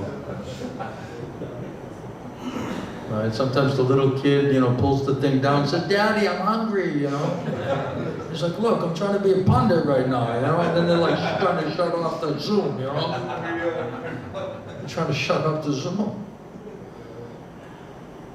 Or the kid's like peeking through the books, Like everybody wants to be a pundit, right? Everyone wants to be a brainiac. Because you can get pride, you're pratishta. You're very knowledgeable. When this transhumanism, these guys are thinking that when you pair technology with the brain, then it's human plus. So they think evolutionary system, from the apes to the human, now you mix it with technology, artificial intelligence, this is the next version of evolution. and super consciousness. But the whole thing is three-dimensional. It's programmed by three-dimensional beings. It's not fourth-dimensional. But because it's beyond everyone else's previous experience or understanding, we're like, oh wow, everybody's going to live in this virtual reality. Virtual reality means it's not reality, right? It's almost like reality. And people get lost. I saw one time my Mukunda Prasad, the son, he was playing video games. I'm trying to get him out of the car. He was lost. He was like literally lost in that video game. So this is just like a big video game, metaverse. Right? We're all going to just be living a video game on all your devices. And then you can sit with all your children and have these big glass on, right? And all just sitting in the chair, like interacting with each other in the metaverse. This is the new spirituality.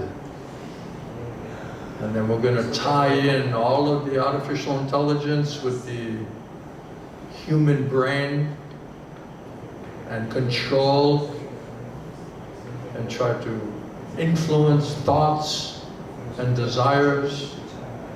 This is where it's going. They think this is the next evolutionary stage because they have no understanding of transcendence or God or spiritual world. This is what it's coming to now.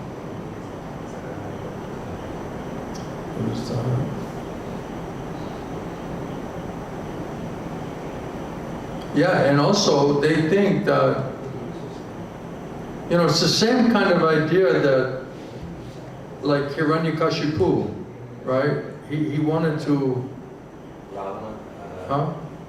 he wanted to like live for everywhere, live forever, right? So nobody wants to die. Nobody wants to get old. Nobody wants to get diseased. From time immemorial, everybody's faced with this ultimate challenge and problem of old age, disease, and death. So everybody, subtly or grossly, is trying to figure out how to overcome that. So they solve one disease, then they get another disease, right? So it's just like a perpetual, you know, effort for people, almost built into the nature of the living entity, to try to solve that problem. Because we're meant to exist eternally. So everybody by nature would want to figure out how do we exist eternally. And now it's just a question of, are you going to try to do it materially, grossly or subtly, or are you going to try to do it spiritually? So they think that if they can program this computer by supercomputer and somehow or other tie that into your DNA and your electrical system in your body, that you can influence the cells to not die, to regenerate life, to kill disease. So they think that with this present body, that they can make it last forever. So many people, they say, okay, he died, but he wants to be frozen. So nothing dies. Of course, the soul left the body, right? But they're thinking, okay, if you don't let it degrade itself by freezing it, then later when they figure out some technology and they bring in this artificial intelligence, we'll somehow try to tie that into the system and like somehow wake it up.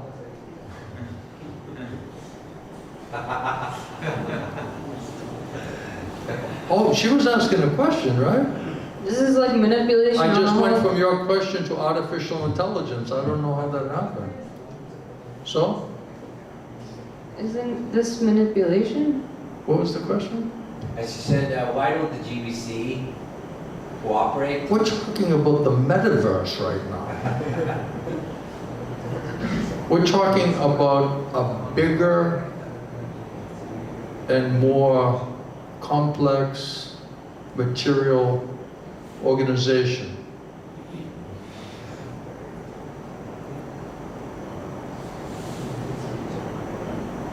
Are you worried about the GBC, or are you worried about your soul going back home, back to Godhead? Are you worrying about them out of compassion? Do you want to purify and elevate them and help to deliver them? Why are you worried about them? Why do you explain like that?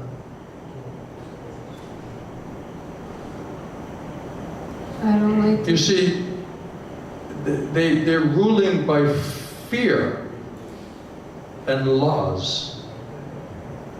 So it's almost like everyone's fearful to discuss the topic. You see, but we're not discussing it with the idea of damaging or hurting the family. We're trying to, it's like if you have a family and the father is an alcoholic drug addict, completely dysfunctional. You have some love and affection for them, but you're trying to figure out, is there anything we can do to help this person? So you're not doing it to damage them. You don't want them to suffer more. You're just trying to, is there anything that you can do to help them?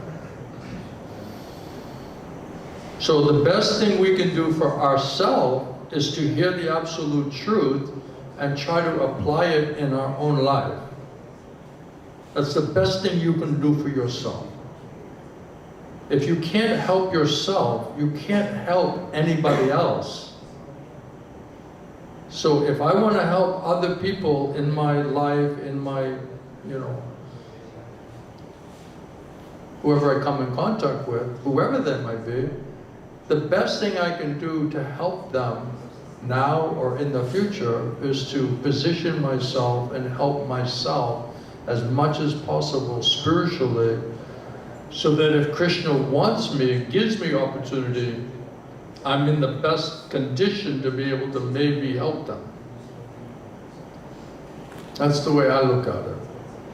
But to not help yourself, and at the same time, it's like being in the hospital and you're sick and dying and you're not taking the treatment, right? And then you're like looking at the bed over there and saying, I'm worried, for these people who are not taking the treatment. It's kind of like a foolish, like worry about yourself first, like save yourself first. And then if you see it works, and you become healthy in front of their face, you might be able to influence them and canvas them, preach to them that this will be a good thing. It works.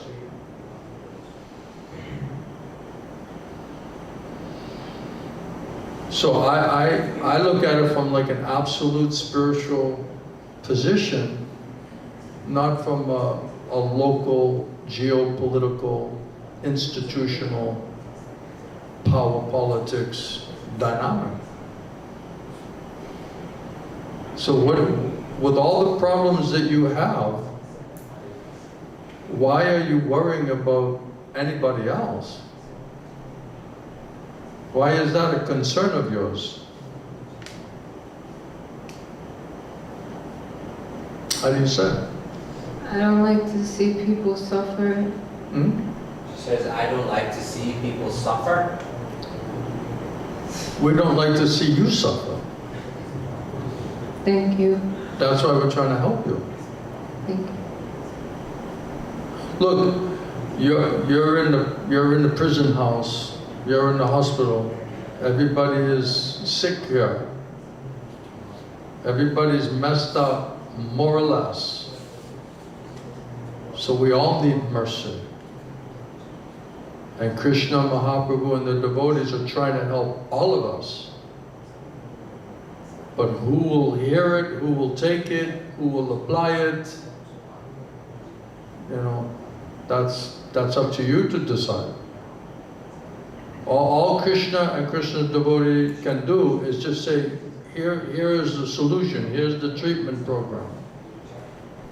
Here's how you're in trouble, here's why you're suffering, and here's a way to get out of that solves your life's problem and guarantees you a bright future in your next life.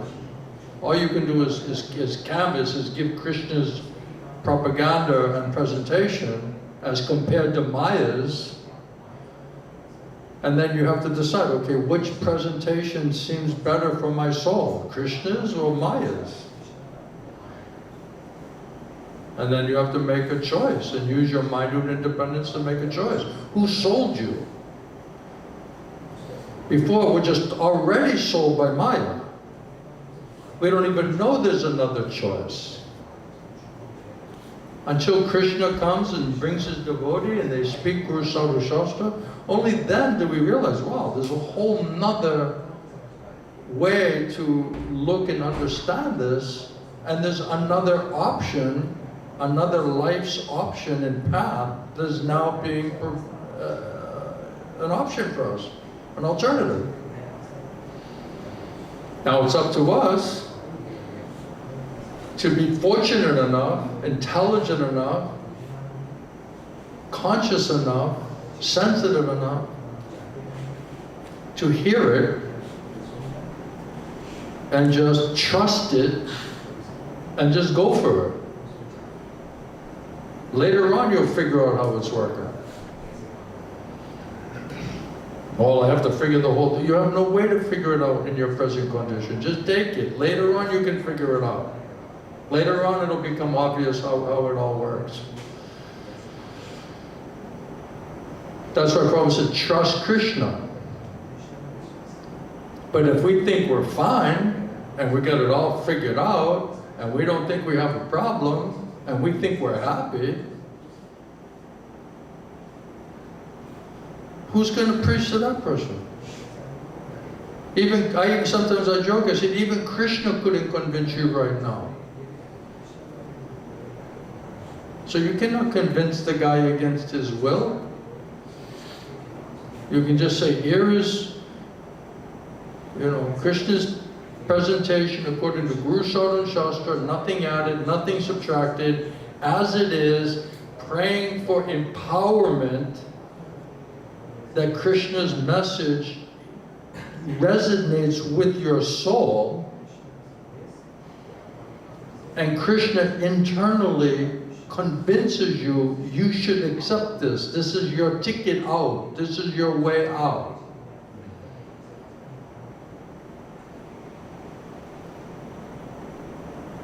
That's all they can do.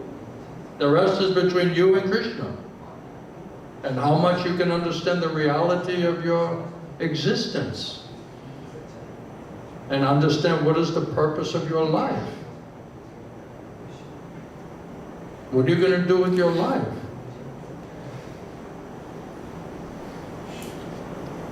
Does that make sense? Why are you worrying about all these other people? Worry about yourself. Unless you think those people can help you, and then if you think they can help you, go see if they can help you. Because they have a position and a title, and some authority, and some disciples, and money, and power, and all. If you think that somehow that's impressive, then somehow that's some kind of spiritual qualification, then go see if it works. If it doesn't work, then come back. And if you meet someone who's giving way better than me, let me know. I'll be happy to meet that person. Many times people say, oh, this Maharaja, or this person is very advanced. I go. Not some fanatical institutional robot, but if there's somebody that I respect and I like, and they say, oh, somebody has something, okay, let me go see. Let me keep an open mind, open heart, pray to Krishna. Let me see if anything is there.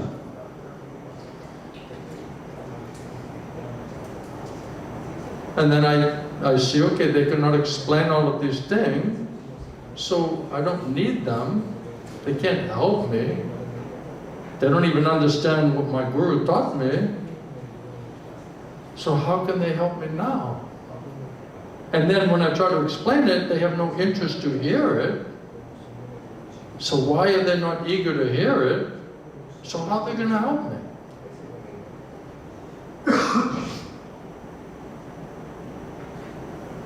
I'm a practical person.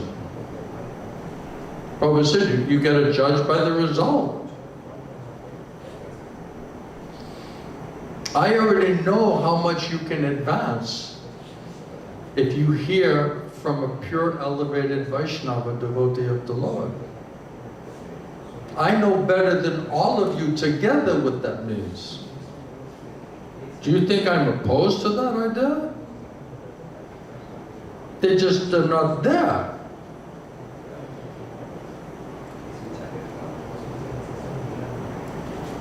And then if they're not there, and they're not manifesting there, then you have to keep yourself alive, and you have to hear what you need to hear, and you have to try to help as many people as you can in the process.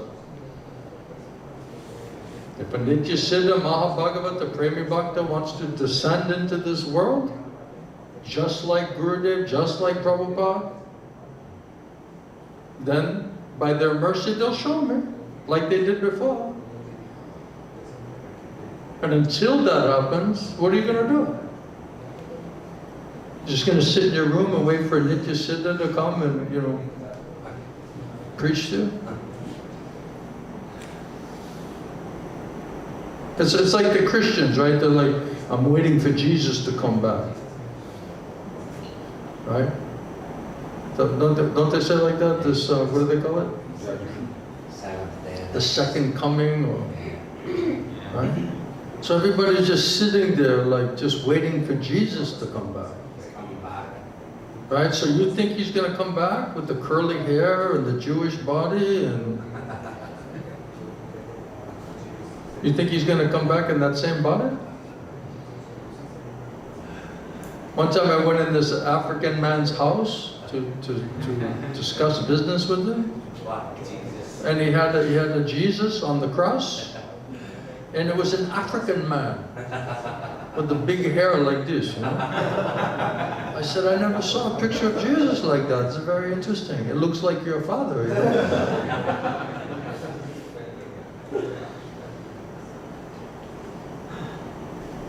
So, you can speculate all you want, the body is temporary. You're not going to come back in the same body. Same person may come back, but not in the same body. But who will hear it? You think they're going to come back in the same body? You think they're on ice somewhere waiting for the technology to pick up? And then they're going to plug into the AI and come back in that original body? And it's like, okay, now I can surrender. Is that what you think the previous acharyas are going to do? You think the disciples just put them on ice somewhere? In some freezer? And tap in some electrodes, he's going to get up. Om Namo Bhagavate Vasudevaya. What are you waiting for?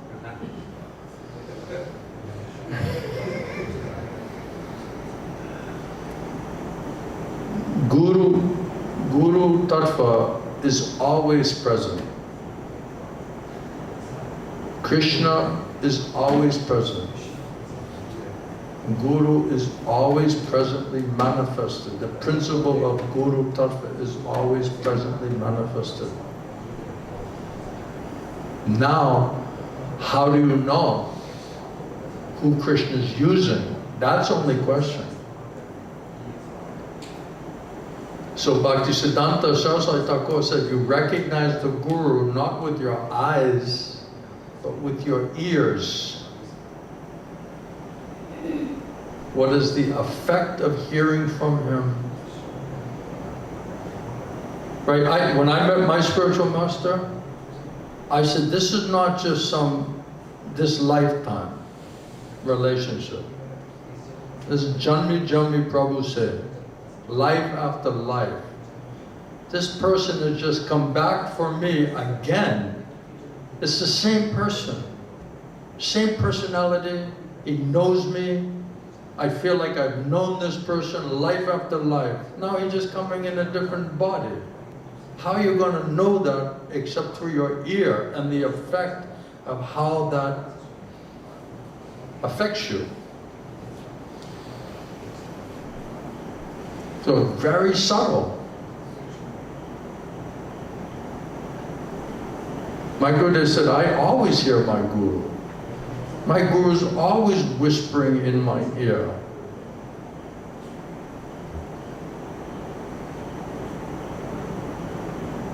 Someone asked my Guru one time, well, Gurudev, what happens if you leave your body before we become perfected?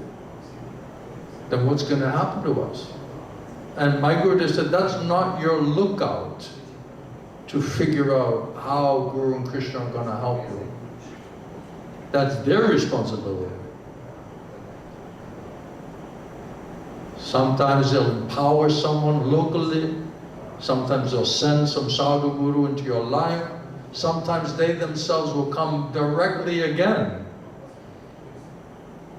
but just in a different body. But you have to have the ear and the dependence on Krishna to recognize it. And very subtle.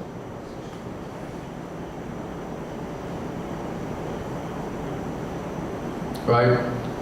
Clock is ticking. We're groping in the dark. We don't know what to do, what not to do. We're suffering because we don't know what to do, and what we're doing is not working. And then we're just going to sit in the chair and say, oh, Prabhupada, you know, we should pray to Prabhupada, we should pray to previous acharyas, but do you think that Guru and Krishna Prabhupada won't make an arrangement to help you here now?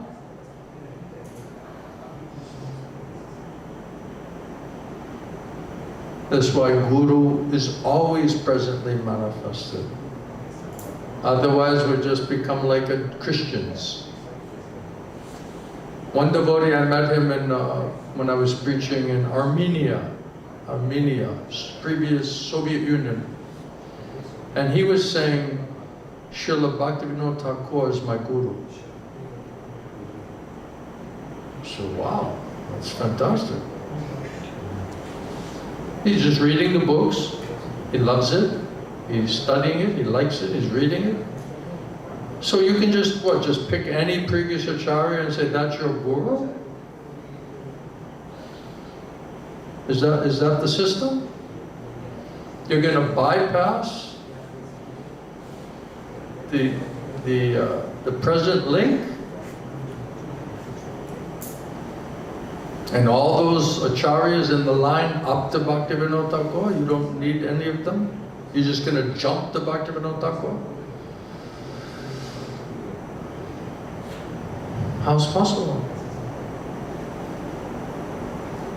Even Prabhupada, he said, one time, there's that pastime where Prabhupada was going to disciples' room, and they all had a picture of Bhakti Siddhanta Saraswati Thakur. And they're all worshipping Srila Bhakti Siddhanta Saraswati Thakur. And Prabhupada chastising them.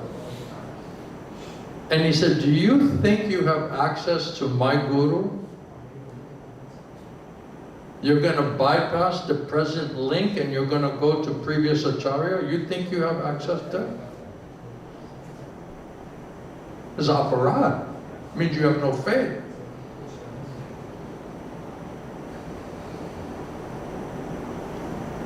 And then Prabhupada said, do you think that you're going to understand my Guru by reading his books? Unless you hear it from me, you're not going to understand what my Guru said. What is he saying? Just by reading his books? You have to hear it from someone who knows it. Then you'll understand what is my Guru saying. Srila Bhaktisiddhanta Saraswati Thakur, he was talking to his godbrothers, disciples of Bhaktivinoda Thakur, when Thakur left his body. And he was talking to all the disciples of Bhaktivinoda Thakur, his godbrothers, and he's telling them, do you think that just by reading Bhaktivinoda Thakur's books, that by your kind of casual reading, that you have access to Bhaktivinoda Thakur?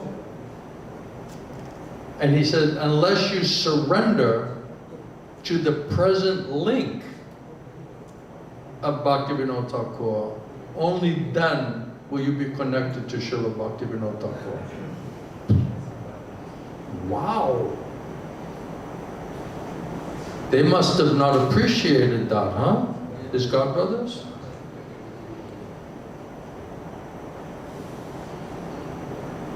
So this is science of disciplic succession. You cannot just pick some previous acharya and just choose to plug in there. There's a system. Even when the system's broken, Krishna comes himself. Okay, you're going to be like Arjuna and Krishna's going to come and preach to you directly? You're waiting for that? Kurukshetra? It's broken. There's no present connection. I'm waiting for Krishna to come and speak Bhagavad Gita to me. Okay, you might be waiting a long time. Or Krishna speaks through his parampara. But to recognize it, Prabhupada calls it the mystery of disciplic succession.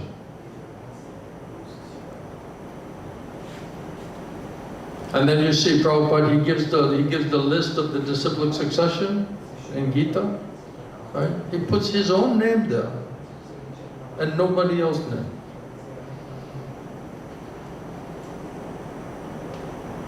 Yeah, this is parampara. And then his godbrothers, other disciples of Bhaktisiddhanta Saraswati Thakur, they're like furious. How he can do like this? What about us? And then he gives he takes the name Prabhupada. Oh my God. You're taking the name of your guru in front of your godbrothers and you're putting the disciplic succession and none of their names? This is outrageous. They're so offended, isn't it? And then you come to ISKCON and then you've got like 380 disciples of Srila Prabhupada, past, present, all representing the parampara, just because you're a disciple. That means every disciple of every one of those previous acharyas of parampara, they should also be parampara. Why is it always one name, maybe two names, one name, one name, one name, two names? I think one place is like 3 names, right? It's a very thin. My Gurudev, he told in Bhubaneswar, he said, you see, Srila Prabhupada left all of his mercy, Bhaktisiddhanta Saraswati Thakur left all of his mercy and his Shakti with Srila Prabhupada. And Srila Prabhupada, he left all of his mercy and his potency right here in Bhubaneswar. I was like stunned by this statement. Boldly, he said. Because he's establishing parampara. If he does not have that faith and realization and doesn't establish parampara, how are you going to know? Why is Prabhupada establishing the parampara? Because if you don't understand, Prabhupada said, if you don't catch up the present link of the parampara, You cannot know the absolute truth. You cannot understand the Bhagavad Gita. You have no access to Krishna except through his parampara.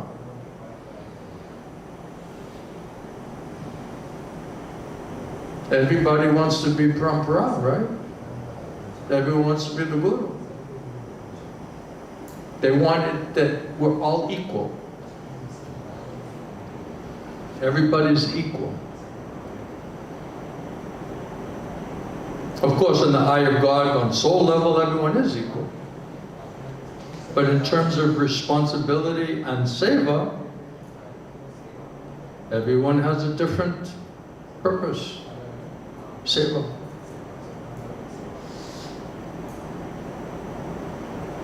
This is very controversial, isn't it? But she's worrying about the GBC, so she's inviting this conversation. She wants to help them, so I'm trying to help them.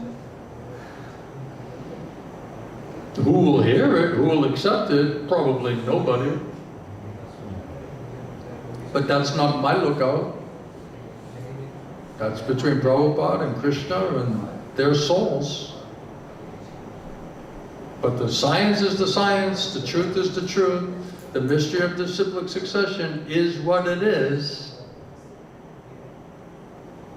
So I'm not going to go congratulate somebody who doesn't understand Guru Tattva. I'm sorry.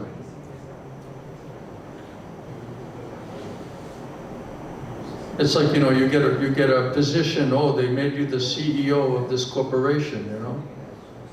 Then you go throw a party and just congratulate him, oh, that you become appointed as CEO of this corporation, right? It's materialistic. You think I'm going to endorse that? You think Prabhupada or Srila Govinda Swami or Bhakti Siddhanta Saraswati, you think they will endorse this type of thing?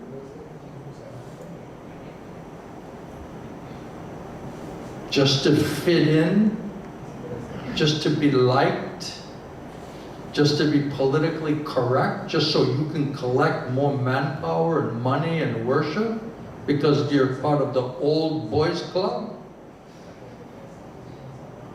Of course, they want to make it the old girls club now too, right? Like women's liberation, man.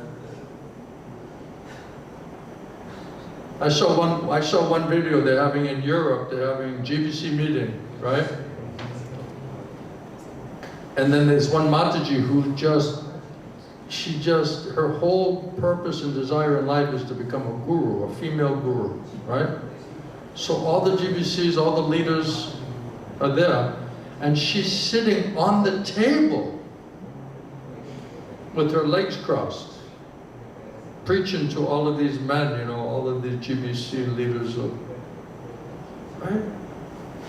Can you imagine some lady in Vedic culture climbing on top of the table in front of a bunch of men and just sitting there like trying to be the guru? This is outrageous. And if you say this, I mean, these women, they'll be out there with flags and, you know, women lives matter, you know. Women gurus' lives matter too. And then we come up with the flag, you know, Vedic culture matters also. Vedic culture is Krishna culture, matters also. What is this? This is nonsense. But if you say it, oh my God, these people will hate you. Right? That's why we're hiding out in this building, isn't it?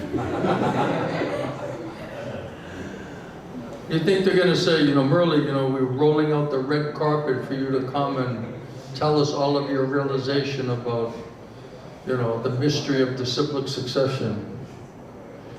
We heard one nice lecture. We want you to enlighten all of these gurus' disciples on the mystery of disciplic succession. You think they're going to invite me for that? You're going to sign up for that one? That'll be interesting. They call me in the GBC meeting, they're all going to, challenge me with so many questions. Really? So I went in the GBC meeting. They're so much upset with me. They have so many questions. So I just answered all of their questions. Guru Sadhu and Shastra. They're completely bewildered. Right? I'm just saying, no, it's not like this, it's like this. Then they don't know what to say.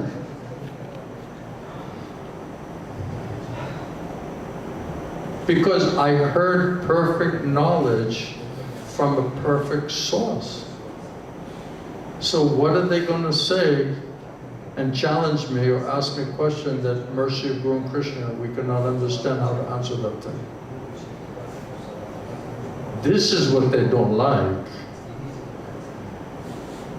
But if you want another type of guru in the institution, go take an institutional guru. No one's going to stop you. See if it works. When I would come to Mayapur, I told all of my followers, go and hear from all of these Maharajas. And they're like, no, Maharaj, we want to hear from you. I said, no. You go and you listen to all of these gurus. I forced them. Because if only they heard from me, then they have nothing to compare it to. You see? Or they may think, oh, somehow we're keeping them from listening to somebody else, right? So I don't want to be charged like that. I have nothing to, I'm not trying to hold on to everybody. I'm not trying to capture everybody, right? Everyone has a free will, free choice. So I said, okay, go listen to everybody. Is it? And they were coming back to Maharaj, please, we cannot listen to these people. No, you must listen to them.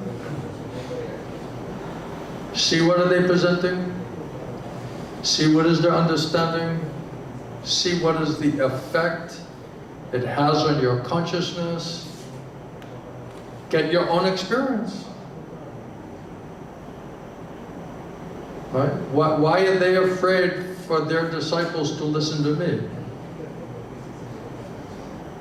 That's an interesting question. What are they fearing? Why do they have to try to ruin me, ruin my name, because the disciples might listen to me? They might be persuaded by this presentation. So generally, we don't preach to ISKCON devotees, because most of them are brainwashed. They're fanatics. They have no brain. They're just blindly following, right?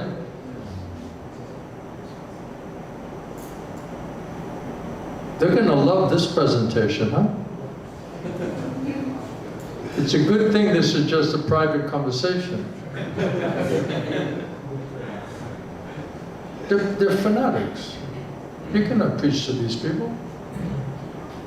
The only people are who finally realizes, I could not surrender to these people. They may understand something different. Or new people. But the mass of them in the middle, they think they're getting mercy. Go for it. Don't let me bother you. You want to label me a madman, a crazy fellow, antisocial? No problem. I'm not here to make a popularity contest. You think I'm not smart enough to know how to maneuver in that institution if I wanted something material? Is this the way you should go about it? I don't think so. I didn't come here for this material consideration. I'm not interested in it. I don't care about it. I'm here to repeat what I know to be true that I got from my Guru, from Prabhupada's books and teachings. Bas. And if I please them, however they want to reward me or punish me, that's up to them. I don't care what these people think about me. You like me, you hate me, 1 minute you love me, the next minute you hate me. I cannot be bothered with all of this mentalness. Any question? Srivas is shaking back there like, what do I do with this class? This is what you put in the vault. In the vault. Too late. Right?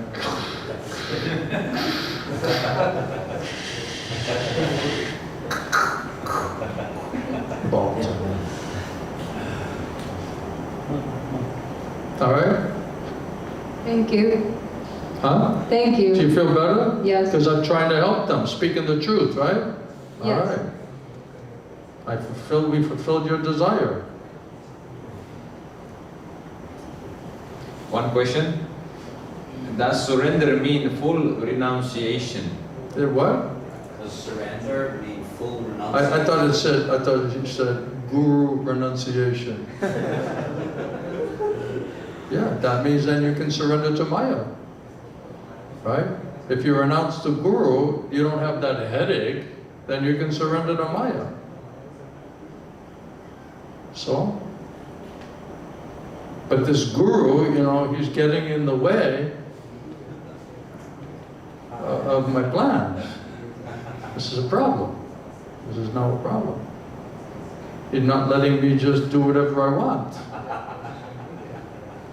Or he's saying, okay, what's your plan, right? And he's going to tell me whether it's good or not. I don't know if I like that. So? The question was, and does surrender mean full renunciation? This isn't Manik, is it?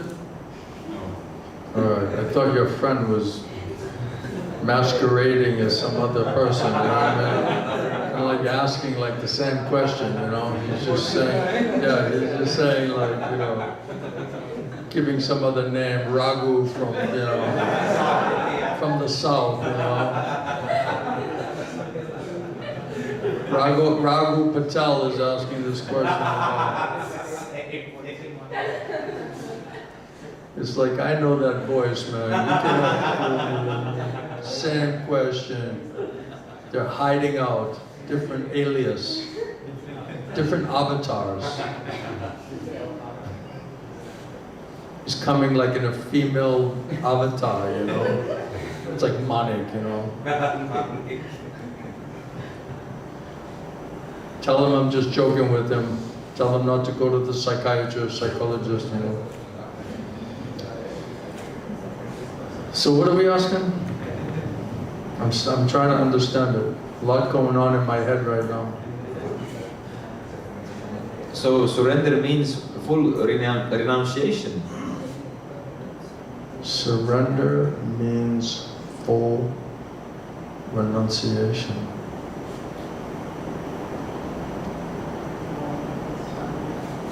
We need to put the positive there. We're going for the positive. Right? Automatically the negative drops off. Just keep going for Krishna, go for absolute truth, purest of the pure, and automatically this other cancer, contamination, pollution, automatically that will drop out. Just keep filling yourself up with absolute truth, Krishna, Guru Sadhu Shastra. Put something positive there. Don't just try to negate everything. Just keep filling it up. Just like that example with the inky milk.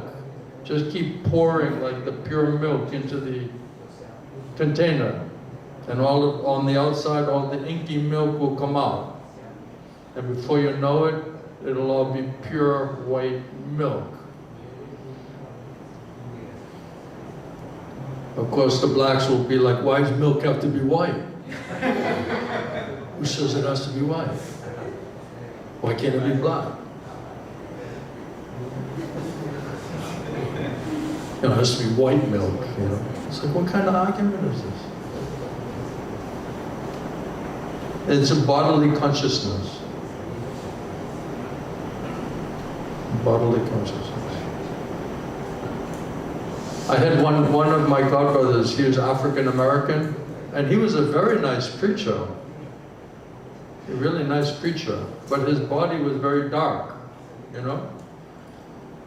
And every time he was preaching, no matter what he was talking about, somehow or other, he would come back to being black.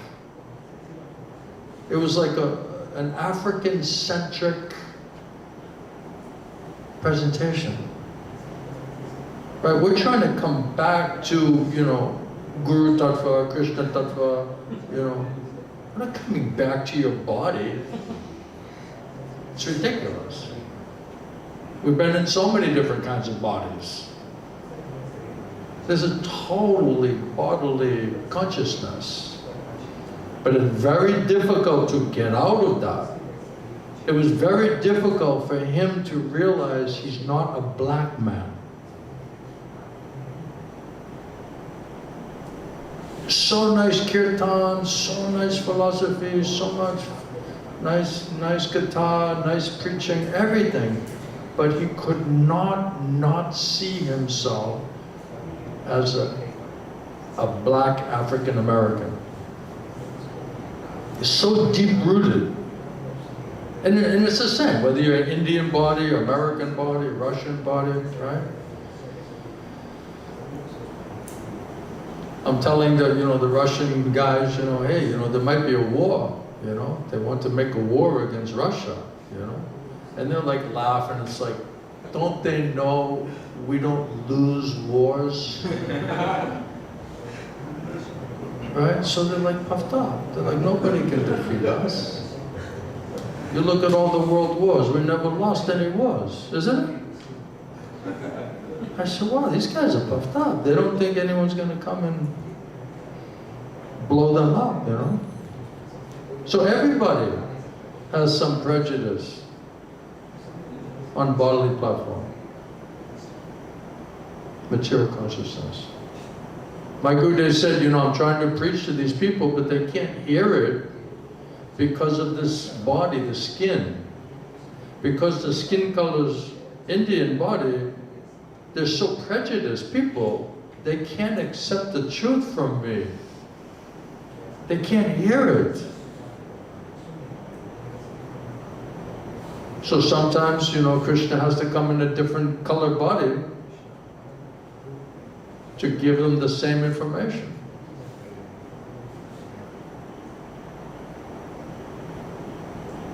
Krishna knows best, right? I'm sure I'm in all kinds of trouble. Every time I'm speaking, I'm like, Krishna, you put me in big trouble. Because I'm saying all of this thing like openly. This is always my problem. Because then everyone can use it against me, right? But if you don't speak it, how is everybody going to know?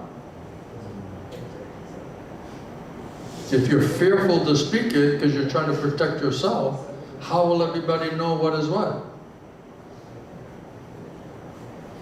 When I met my spiritual master, he was speaking all this thing. I was like, oh my God, I never met somebody who was so boldly, no fear, no political correctness. So, like Prabhupada, right? They're just fools and rascals. You're not Krishna conscious, you're a rascal. Right? They're not sugarcoating it. They're telling as it is, isn't it? So that's why people don't like that type of guru. They want just some easygoing thing. Nobody bothers. Just leave your donation. Even some of the gurus, they just set up like you can just swipe your ATM card, Now they have like, you don't even have to swipe it, you can just touch it. So now basically if you come in the room, it's automatically draining. You better put your credit card in one of these like special wallets where they can't, you know what I mean? They get all kinds of technology now. Yes. But you have to give them the truth. And to do that, it's risky. And it's a headache. Because everybody will go against you. Everyone will try to tear you down. So, if you want to be a guru, don't do what I'm doing. This is not the easy way to do it. There's easier ways. You won't get mercy of Sri Guru Granga, but you can be a guru. Oh man, I'm going to hell. I can feel it now. Pray for me. Everybody pray for me. Any last thing? You're smiling. That's a good sign. Some of you are nervous. Like, I hope this is positive, I hope we're going to heaven, not hell. All right, everyone, thank you very much. Srila Prabhupada ki, Srila Gurudev ki, Srila Veda Bhakta Vrinda ki, Guru Premanande, Hari Hari. This new boy came and then he took the mask off and he got all this information for the first class. That's a very interesting opportunity for him.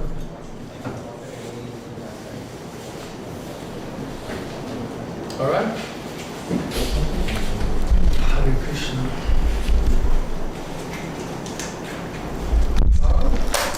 We have prasadam for you guys.